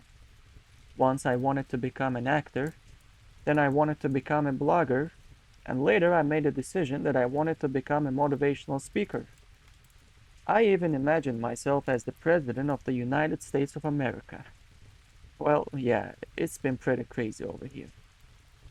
It's been more than 10 years since I have fallen in love with the United States of America, and even now, my love for the United States keeps growing upper and higher. I feel like my motherland is the USA, and someone took me from my country and brought me to another one. So now I'm apart from my home. I promise you, I'm making my way back there. God's will, we'll meet and never let each other go. I've always said that home and house are different things. Where I am right now, it's a house for me, and I am grateful for it. But my home is right there. My home is the United States of America, and I feel it with all my heart, soul, and existence. God willing, I shall reach my home soon. If we talk about my profession, I'm thinking of writing more books, having more speeches, and making extraordinary movies. Everyone has a gift, and as I said in this book, we all should follow our gifts to become extraordinarily successful. The main purpose that I have put in front of myself is to help to change this world for the better, motivate people and help them achieve their successes, speak out for the truth, share love and positivity, and become an inspiration for many all over the world. I want everyone to realize that no matter what hardships they might be getting through, there is always a way out. They just have to pray about it, ask God for it, work hard on it, and believe in it. I'm no one.